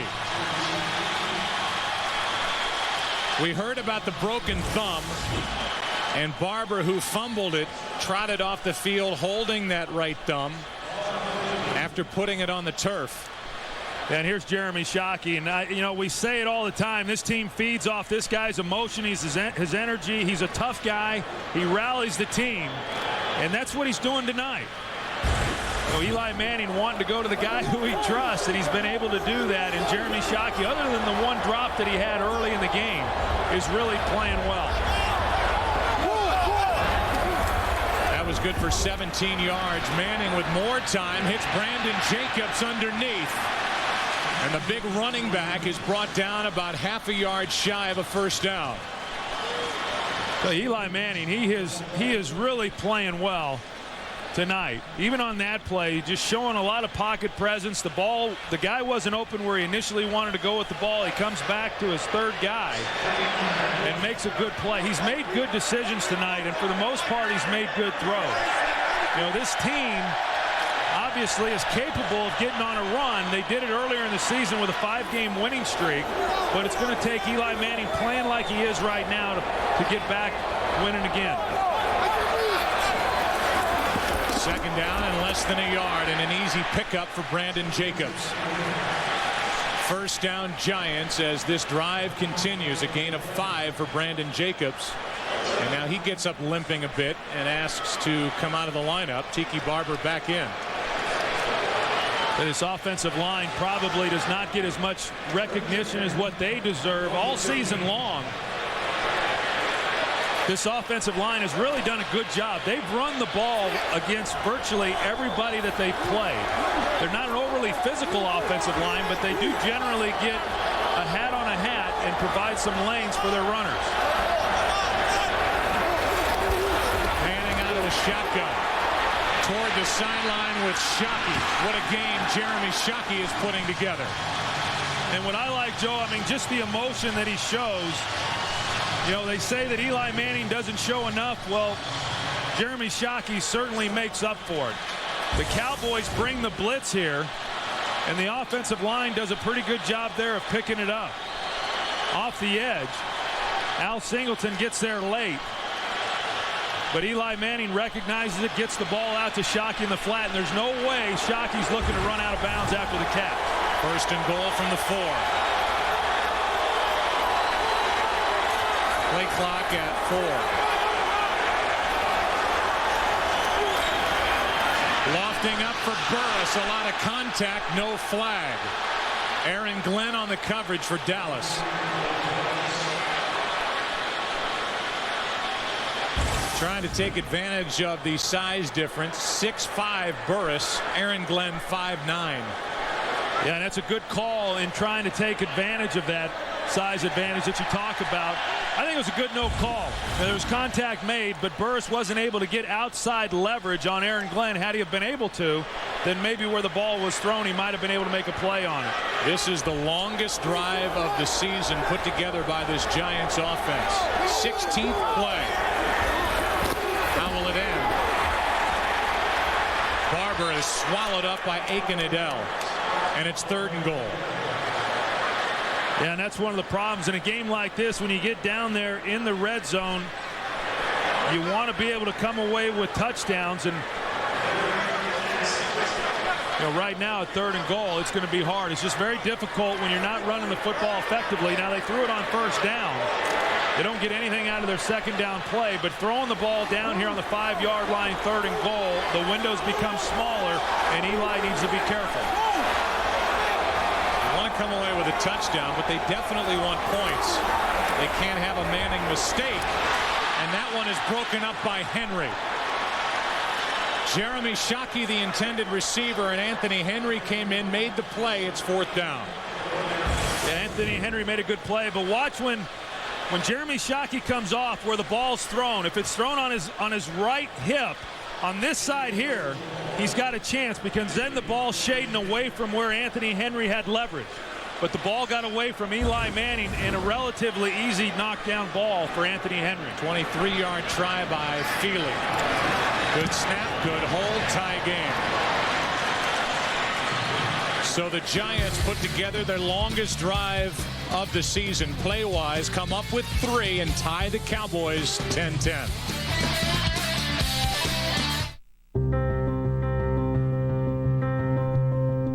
Turn left. Turn clockwise. Ends with a Feely field goal, 10-10 score. And on the return, it's Miles Austin, the rookie. Bill Parcells trusting a rookie to carry it back. He's taken over as the kick returner. Good for 27. Jeremy Shockey, a big part of the offense today. He'll take the ball down the field to tie it. And it's really by committee.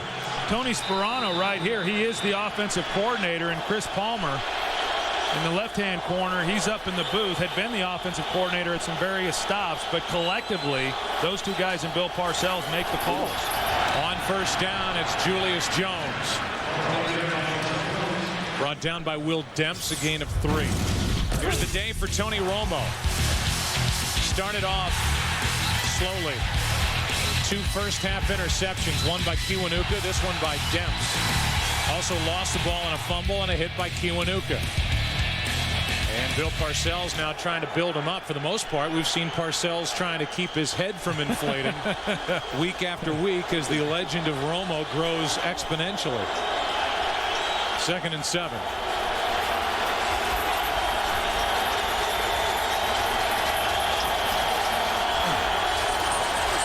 Romo steps up and throws. Pass complete.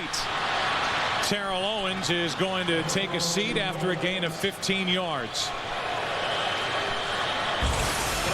Well, the offensive line doing a good job of protection for Tony Romo, and they like to go to that empty set about 6 to 7 times a game and spread out the weapons that they've got, and they've got some. I mean, obviously with Terrell Owens and then Terry Glenn, and you combine those two guys with Jason Witten. Of course, they don't throw that many times to the running backs. Julius Jones coming into this ball game with only 6 receptions, but the empty set has been good for Dallas. On 1st down, play action from Romo, a screen for Jones, blocking in front of him, and Julius Jones has a 1st down for Dallas. An 11-yard catch and run by the feature back for the Cowboys. I was just talking about how Julius Jones has only had 6 receptions coming into this ball game, and then he gets the screen pass here, and Andre Girard is out there, and Kyle Kozar doing a pretty good job of leading the way. Anytime you get...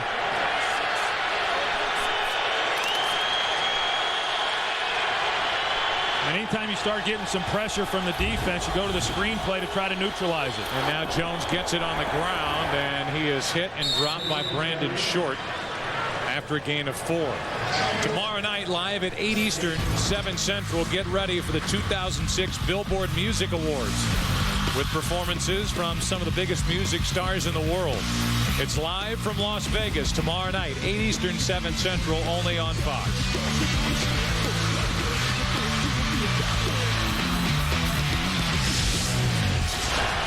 Second down and 6 for Dallas.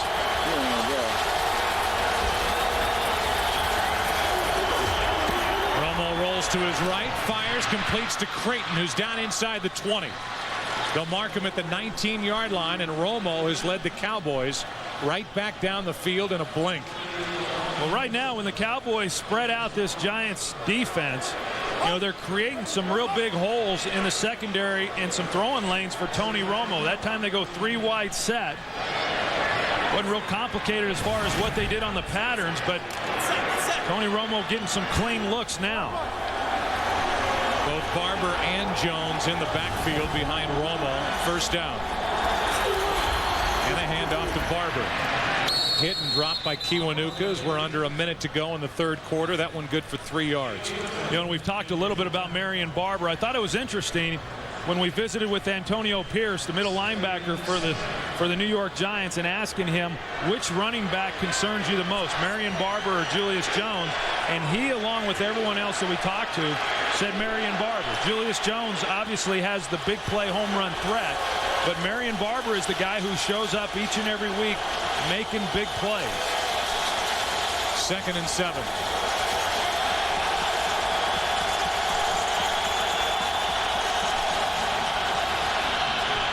Romo for Glenn, broken up and nearly picked off by Madison. It was the interception back in the first meeting between these two teams that Sam Madison had against Drew Bledsoe that even allowed Tony Romo to become the Cowboys starter. And here down on the goal line, a really good play by Sam Madison. Initially, it looked like when he knocked it up in the air, he was going to be able to find it and make the interception. But a good veteran play for Sam Madison. That hamstring, they really haven't tested him today, but it seems to be holding up just fine. Third and 7.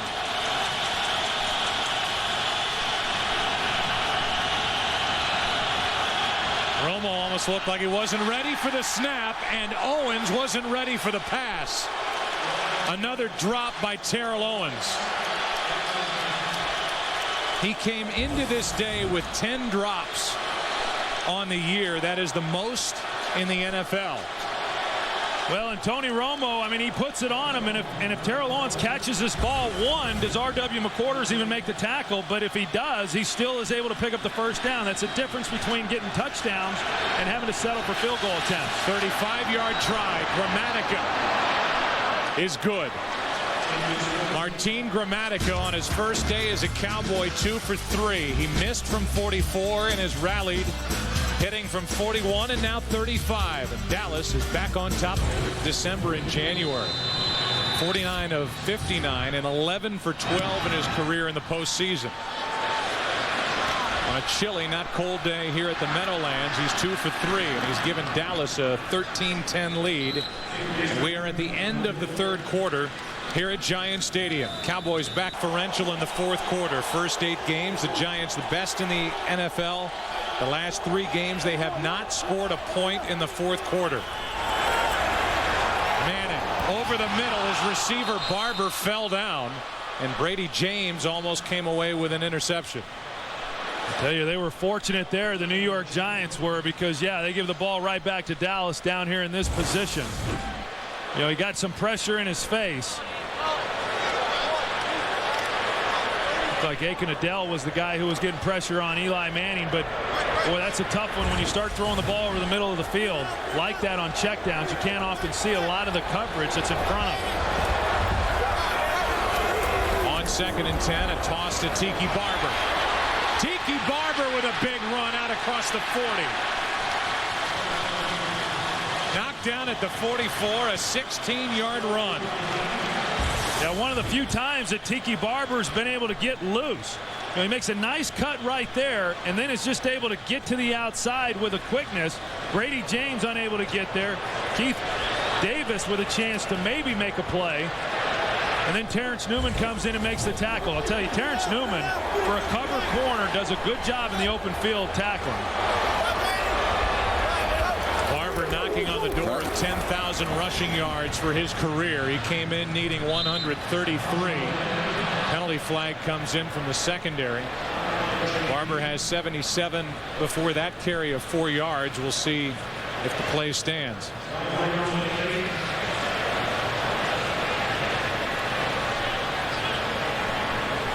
Penalties have hurt these Giants all afternoon and evening. And a rather long discussion with this officiating crew.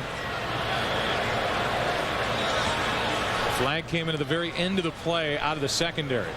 And it was thrown right at the feet of Plexico Burris. I don't know exactly what it is they're discussing or what the penalty ultimately is going to be, but that's where the flag was thrown. Personal foul. Crackback. 85. Offense. 15-yard penalty from the end of the run.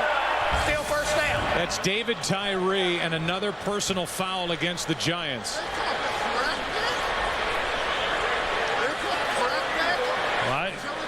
I don't get that one.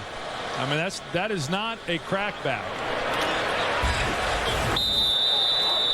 And that marches the ball back to the 32-yard line.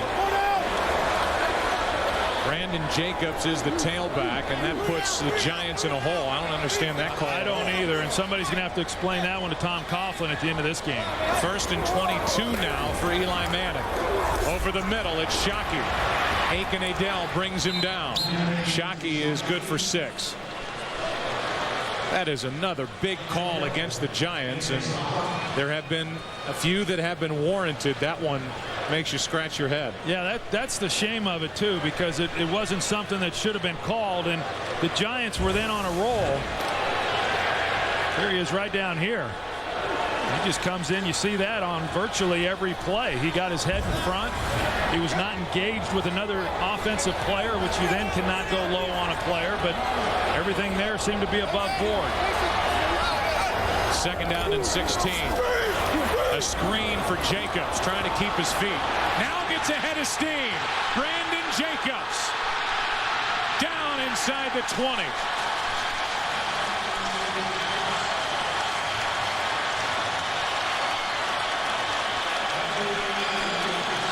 The play, the defense was yelling screen, screen as soon as the ball was in Eli's hands, so they were ready for it, and then it was a hard throw. He slips, and yet he's still able to get going north and south. That shows you right there the type of speed that Brandon Jacobs has. That is 6'4", 264 pounds, running for 43, and you're right, I was as impressed with the catch on that rocket that Eli Manning delivered high. That was a good catch. Everything about it told me that the play was never going to get going, and yet he made a heck of a play out of it. They throw the flag. It looked like the play clock had expired. They let the play go, however, and Tiki Barber picks up 4, and this will be a motion call. Illegal shift. Offense. 2 men moving and not resetting. 5-yard penalty. Still first down. So the penalties keep piling up for Tom Coughlin's Giants. It's just a killer for offensive football when you're constantly having to overcome long down situations, and especially when you get down here in a position, as you see, the Giants there with 8 penalties for 91 yards. But on this possession, obviously a field goal ties the game. But the Giants really have to find a way to get a touchdown and recapture the lead in this game. They've had to settle for far too many field goals. Eli Manning fires for Tiki Barber. Nice catch. Ridden out by Adell, and a gain of 9. So a 1st and 15, 9-yard completion to Tiki Barber. Yeah, and this time, Eli Manning, we talk about sometimes how he's inaccurate. He puts this ball right on the money, and the difference in that throw as opposed to one behind him, it allows him then to try to get the extra yards, get around the corner. Good throw and good ball placement by Eli Manning. He's been sharp tonight. 2nd down and 6.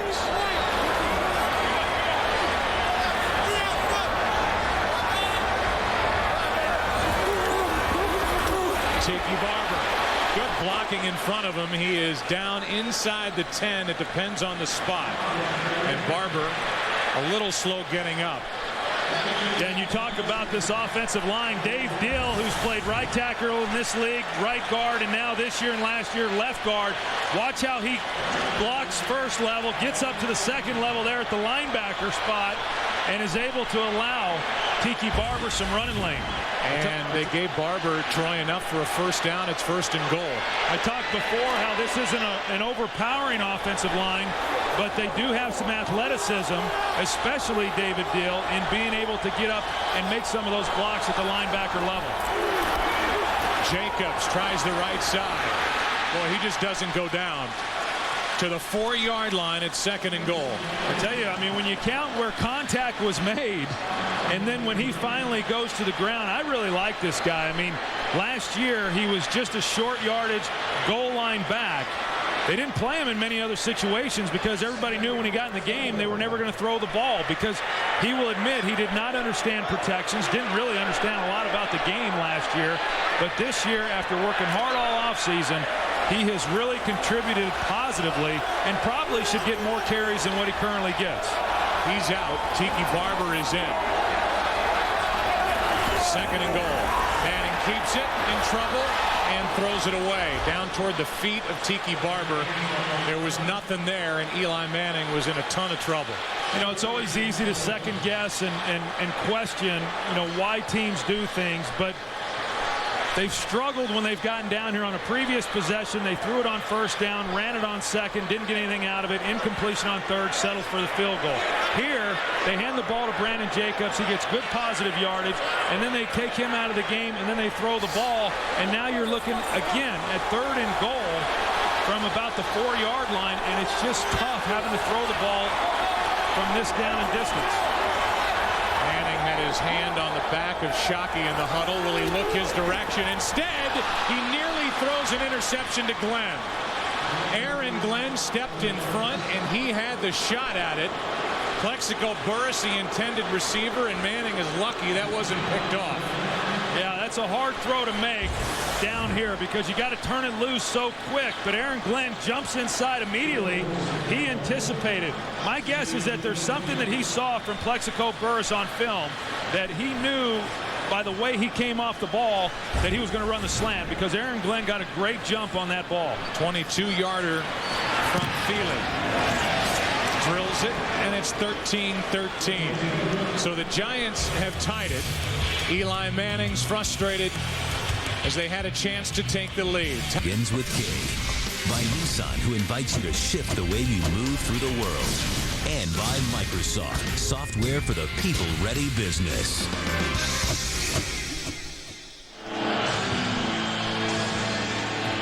Beautiful night at the Meadowlands. Good game. Tie game. 13-13, and Feely will pick it off. Miles Austin from about the 6.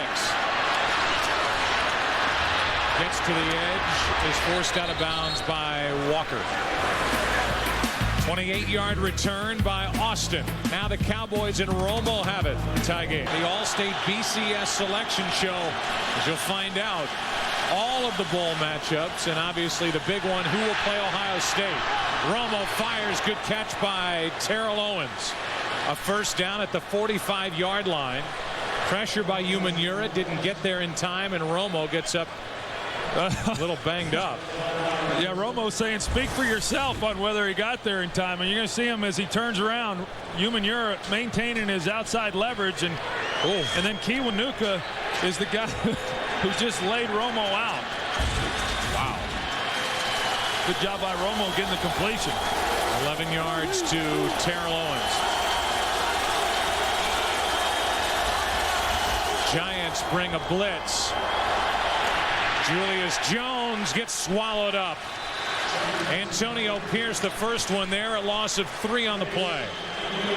A really good job there by Matthias Kiwanuka. He's the guy who got pressure that kept Julius Jones from really being able to get to the outside. At that point, he had to come underneath Kiwanuka. And then, as you said, Joe, Pierce and the rest of them were there to make a play. 2nd down and 13. You know, with the field position that Dallas got on this possession, the Giants are going to need their defense once again to step up. They've done a pretty good job of that throughout the night.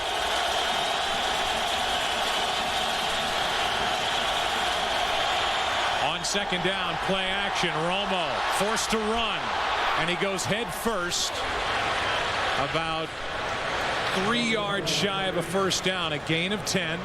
Emmons on the stop, and that is the longest run of the season by Tony Romo, who is making his 6th start. 3rd and 3.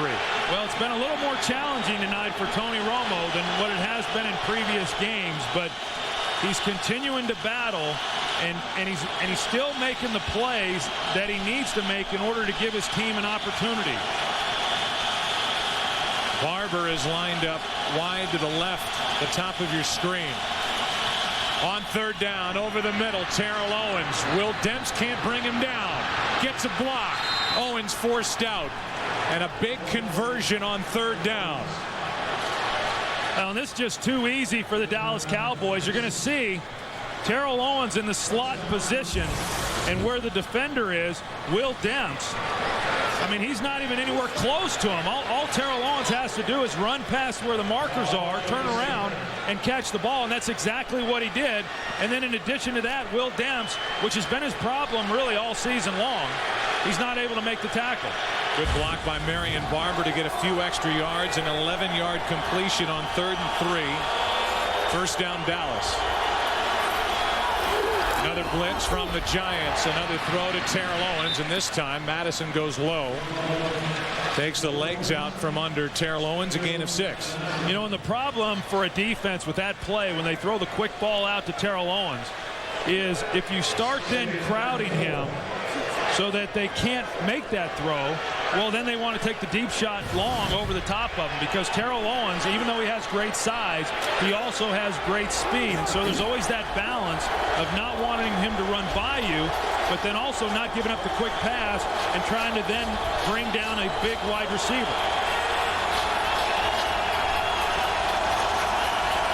2nd down and 4. Blitz from the Giants. Cowboys pick it up. Witten overthrown.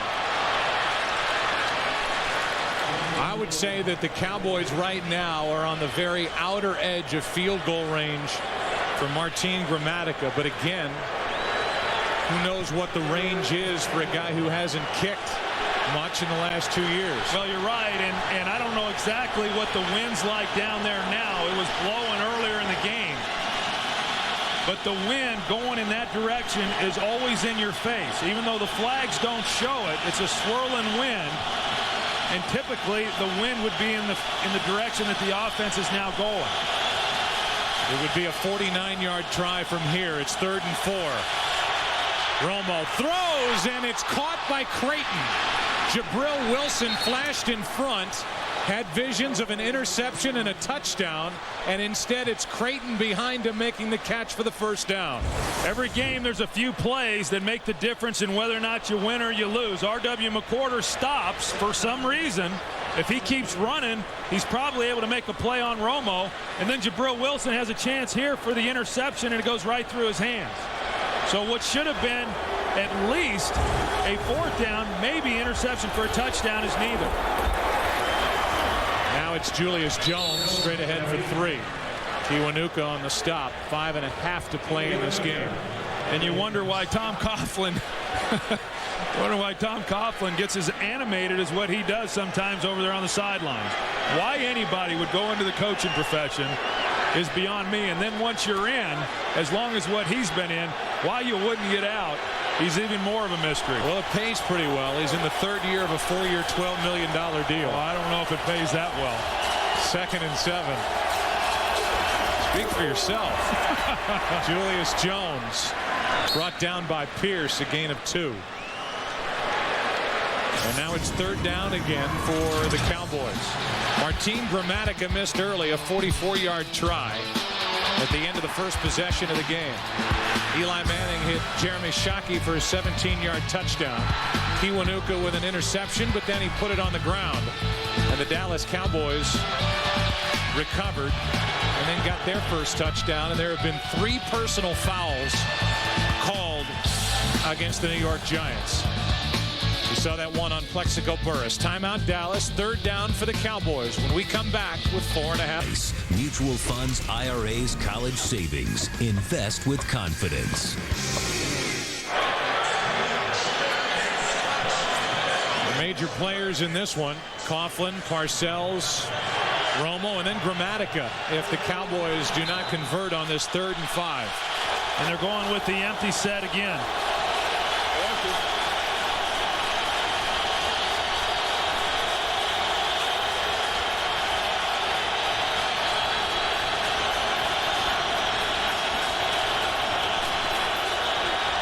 Throw to Glenn with blocking in front of him. Creighton with the big block. 1st down Dallas, and a hit on Glenn after he went out of bounds. They pick up the 1st down, and there will be yardage tacked on at the end. After the player was out of bounds, personal foul, unnecessary roughness, 33. Defense, half the distance to the goal, 1st down.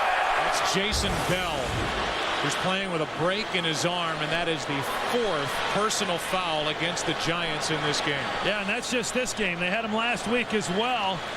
You know, it's just helmet to helmet. You can do that on a runner, and it's not so much that that's the call. It's just that Terry Glenn was he was out of bounds before contact was made by Bell.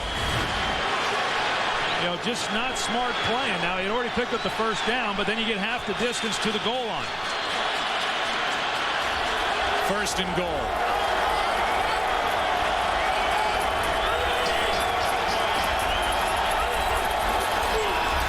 Handoff to Barber.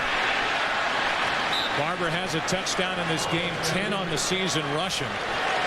And it's 2nd and goal. No gain on that carry by Marion Barber.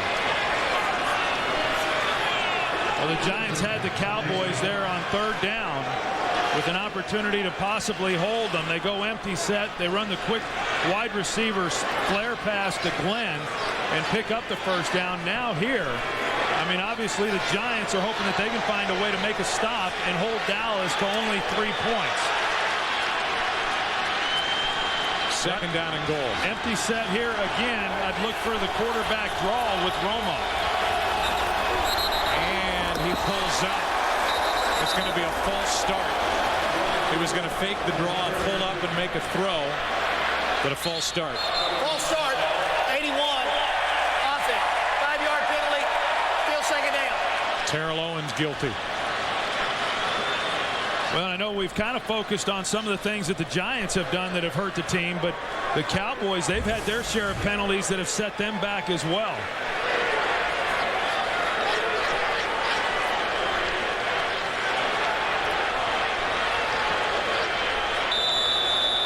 So that moves the ball back outside the 6, and it's 2nd and goal.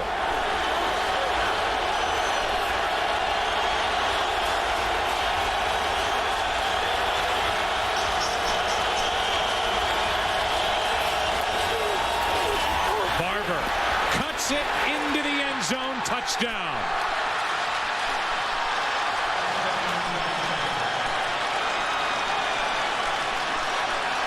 Second of the day, 6th in the last 3 games, and on the season on the ground 11 for the 2nd-year player out of Minnesota. Yeah, he just got good vision. You're going to see him. He's going to start here, and then he's going to cut back to his right. It's just a pretty good cutback, you know, with no contain. And Jabril Wilson coming in and trying to grab shoestrings, and again, a missed tackle that cost him.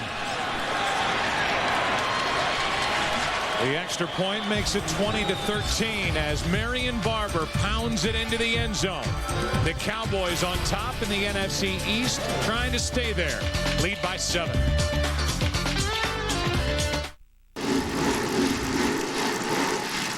Disciplined investing. It isn't about star fund managers.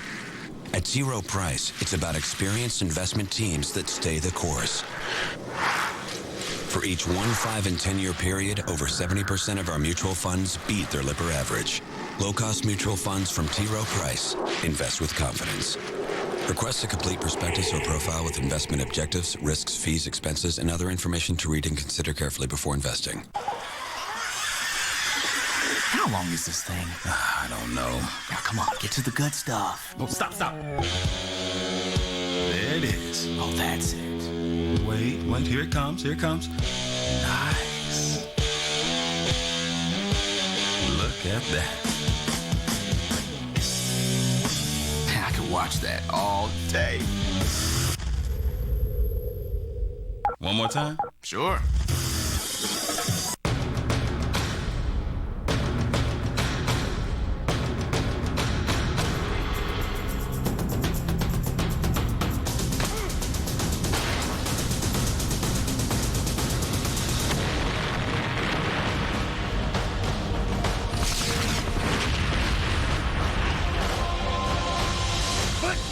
Weapon!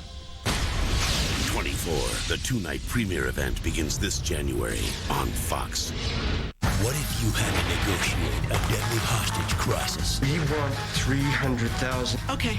Could you do it? Whoa, what happened? Rule number 1, never hang up. Standoff, all new, followed by House Fox Tuesday. Viewer discretion advised. The Dallas Cowboys have been terrific in the red zone lately. Their last 11 trips, they have 9 touchdowns, 2 field goals. 2 for 3 today in the red zone and getting touchdowns. And here is Ward on the return. Out across the 35-yard line, and now the New York Giants will try to answer. So the Dallas Cowboys and Tony Romo, it hasn't been as easy today. But so far, he has his team out in front by 7. The game is winding down, and now the focus goes back to Eli Manning. Yes, it does. And when we talked to Eli Manning on Friday, he said we've always been so good in the fourth quarter, finding a way to win ball games. And over the last several weeks, that's kind of been their undoing. Well, they get another opportunity here tonight in the fourth quarter to show that they're capable of coming back. Here it's going to be to try to tie the ball game. First down, the pass complete. Plexico Burris, they'll mark him down a yard and a half shy of a first down. All 3 timeouts are left for the New York Giants. Brady James on that last stop. It's second down and a short 2.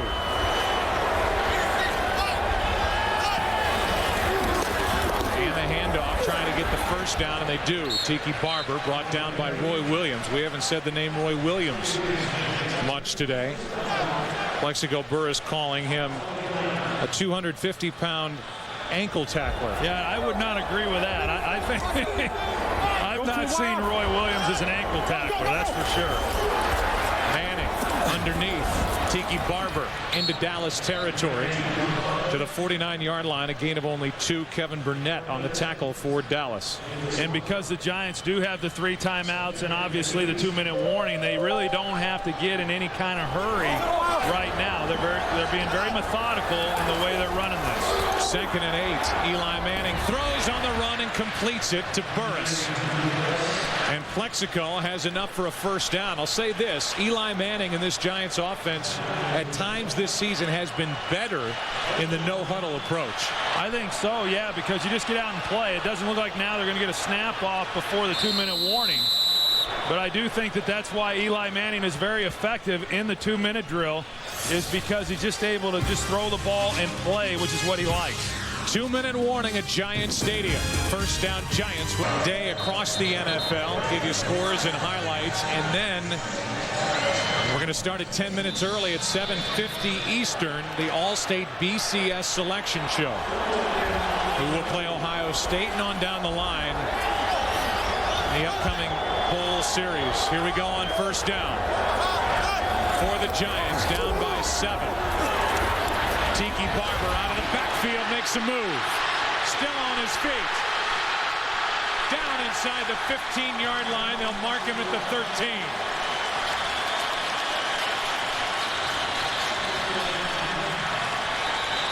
A heck of a job there by Eli Manning, knowing what he had down the field and where he needed to go with the ball. They helped out on the outside with the tackles for protection.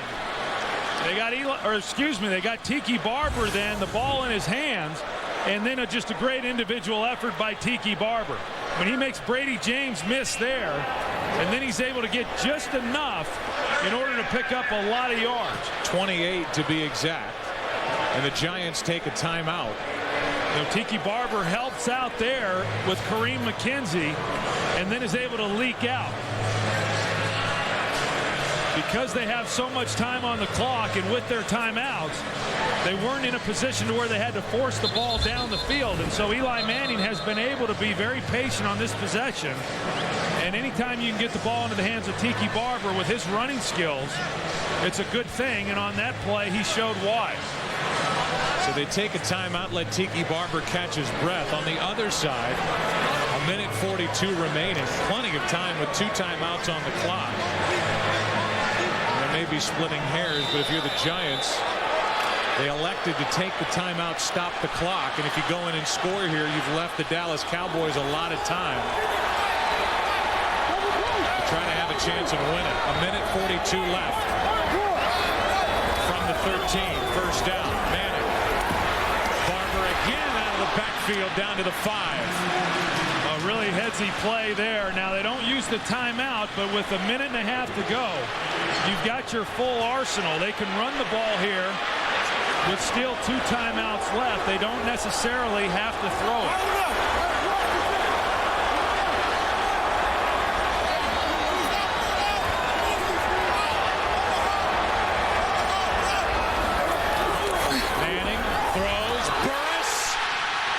Touchdown.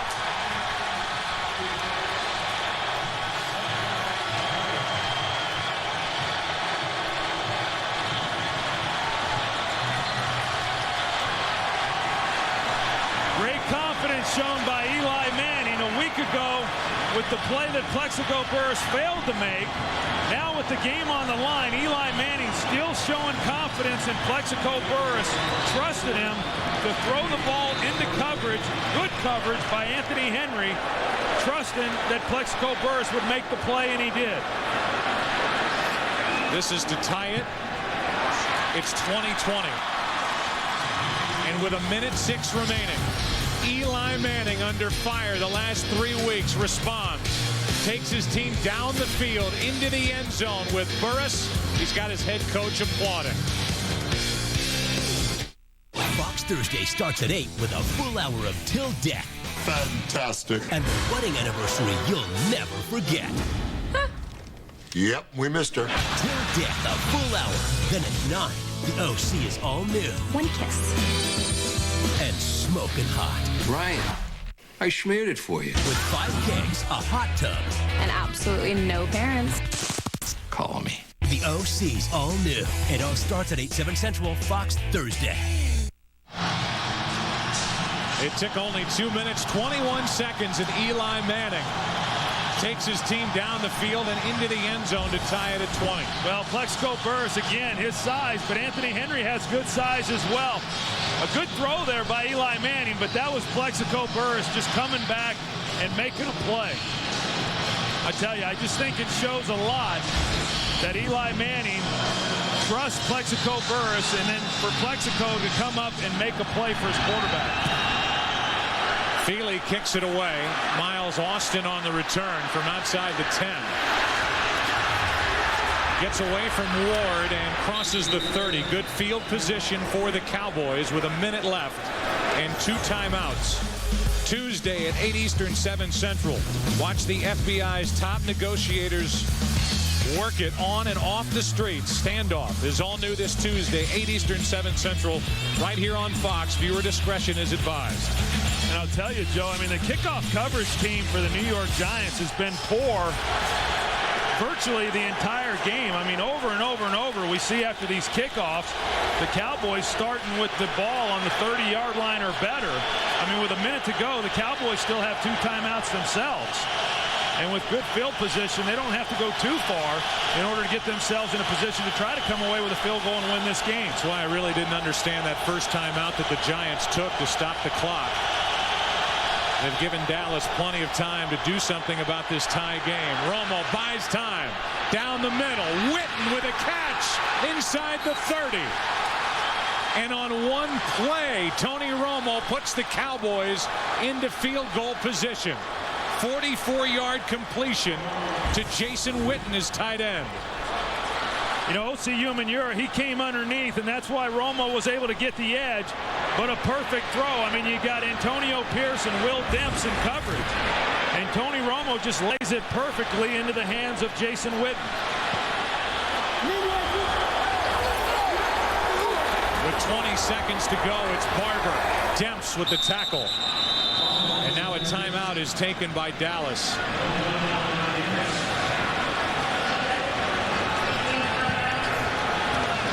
We welcome in a new audience. The New York Giants just went down and tied this game at 20, but now Tony Romo, after a 44-yard completion to Jason Witten on the first play from scrimmage, has put Dallas into field goal range. Now 16 seconds left on the clock. One timeout for Dallas, and here's the big play to Witten from Tony Romo. Well, you saw Umenyiora, he went underneath, and that's why Romo had so much room and time. Antonio Pierce was the guy locked up on him. Will Demps tries to get back into the fold. He's unable to, but again, for a quarterback moving to his left and then putting it on the money, and Tom Coughlin can't believe it after your quarterback has driven the team down to tie the ball game up, and in one play the Cowboys are in field goal range. And who is on the sideline loosening up with that heart-pounding Martin Gramatica in his first week as a Dallas Cowboy after the Cowboys cut their ties with Mike Vanderjagt. Second down and 9. And that'll cost Dallas 5 yards. Flozell Adams. Full start, 76, offense, 5-yard penalty, still first down. Troy, that is a big 5-yard penalty. Well, it sure is. I mean, that's costly because that moves them now into where it's somewhat questionable for Martin Gramatica. You know, and because of the time on the clock, 16 seconds, Dallas has one timeout left. But this is definitely going to impact now what they can do on that play. I thought they were going to take a shot here to Terrell Owens, but now they may try something a little safer to get up some yards so they get Gramatica closer. It would be a 48-yard field goal try from here. Fasano overthrown. And Romo is screaming, looking for a flag for a hold. Instead, it's 3rd and 14, and I think along the lines of what you're saying, forget the first down now and try to chew up some of this yardage and make it a little easier on Martin Gramatica. Well, they got to make a decision right here. I agree. I don't think you can take a shot trying to pick up 15, 20 yards. I think right now you want to get about 5 yards, 7 yards, so that it makes it a little bit easier attempt for Martin Gramatica, and then use your last timeout to allow your field goal team to get on the field. They may even try a draw play here to Marion Barber. They do hand it to Barber. He is brought down just about immediately, picks up 2, and Dallas will spend their final timeout. So now think about this for Gramatica. Didn't make a kick, attempt to kick last year in 2005. His last 2 seasons with the Buccaneers, 03-04, he was 4 of 13 within this range. And overall, a 60% field goal kicker, which led some to wonder why, after Vanderjagt was cut loose, that this would be the selection. He was with the Patriots during the summer. Belichick and Pioli liked him. Parcells and the Cowboys signed him. And now in his first week as a Cowboy, here he is with a chance to win the game with a 46-yard try and give the Cowboys a 2-game lead in the NFC East. And keep in mind how much he narrowly made the last field goal he had inside the left upright.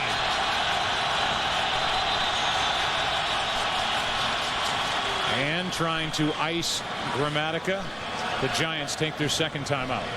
You know, I've talked to a lot of kickers in this situation and asked them if the defense calls timeout when you're trying to kick a game-winning kick. Does that affect you? And to a man, they all say it doesn't. Now, I didn't ask Martin Gramatica, but I've got to believe for a guy who hasn't had a lot of kicks over the last couple of years, he's thinking about it, isn't he? Yeah, it's given him more time to pray. Yeah. Yeah, you can tell. I mean, I can't even imagine what could be going through a kicker's head in this situation. I do know that as a quarterback, when you get into this situation, you stay as far away from those guys as you can. And as you'll notice, nobody's talking to him now. Nobody's gone over to say anything to Gramatica. I also remember that nobody celebrates a made kick like a Gramatica. He may not be available next week. If he makes that, he might be in having knee surgery. 46-yard try. Good snap, good hold. Martin Gramatica has put Dallas on top. 1 second remaining. The Cowboys make the switch, and Gramatica 3 of 4 on the day. A 23-20 lead for the Dallas Cowboys with 1 tick remaining. Again, 11 of 12 in his career in playoff football. And 49 of 59 during the months of December and January coming in. 3 out of 4 today. And there's the biggest swing of his leg in a long, long time. Well, good decision after at least today's game, going with the decision to sign Gramatica. A good snap, and Gramatica was right down the middle. Terrell Owens, who questioned the release of Mike Vanderjagt, a friend of his on the Cowboy team, he celebrates, and again, nobody celebrates like a Gramatica. Well, it's been a long time since he had a chance to celebrate, and Eli Manning, I tell you, he played a good game, and he did everything that he could do to put his team in a position to win. Now, the one thing about it, because Dallas didn't run the clock down to 5 seconds or less, they ran it down to 6 seconds. The most time that can come off the clock is 5 seconds on any one field goal try. That's why there's 1 second left with one last chance for the Giants. Squib kick. Let the laterals begin. Gordon laterals to Brandon Jacobs. Jacobs is out of bounds, and this game belongs to the Cowboys. The Dallas Cowboys improve to 8-4 and have a commanding lead in the NFC East. They split the season series with the New York Giants, and the 2 young quarterbacks both playing well, and at crunch time, Tony Romo puts his team in a position to win it. Now 5-1 as a starter for Bill Parcells, who again gets to celebrate at Giant Stadium. Where's Metallica playing this Sunday? Metallica rules! On The Simpsons, tonight on Fox. Manning, after struggles in recent weeks, comes out today and has a very good ball game. 270 yards passing. Marion Barber once again running very well for the Dallas Cowboys, and Terrell Owens with a big night himself. Our DLP Ultimate Picture Cam. Amazing overhead shots of tonight's game were provided by the Texas Instruments DLP Ultimate Picture Cam. DLP, it's amazing. It's the mirrors. J.C. Witten on that play to put the Cowboys in a position for the game-winning field goal by Martin Gramatica. And then there's the game winner to win the ball game. So a big win by the Dallas Cowboys here at Giant Stadium in a divisional ball game. Stay tuned. The OT starts now. It's lucky week 13 for some. It's on the 5. Dives to the end zone. Touchdown.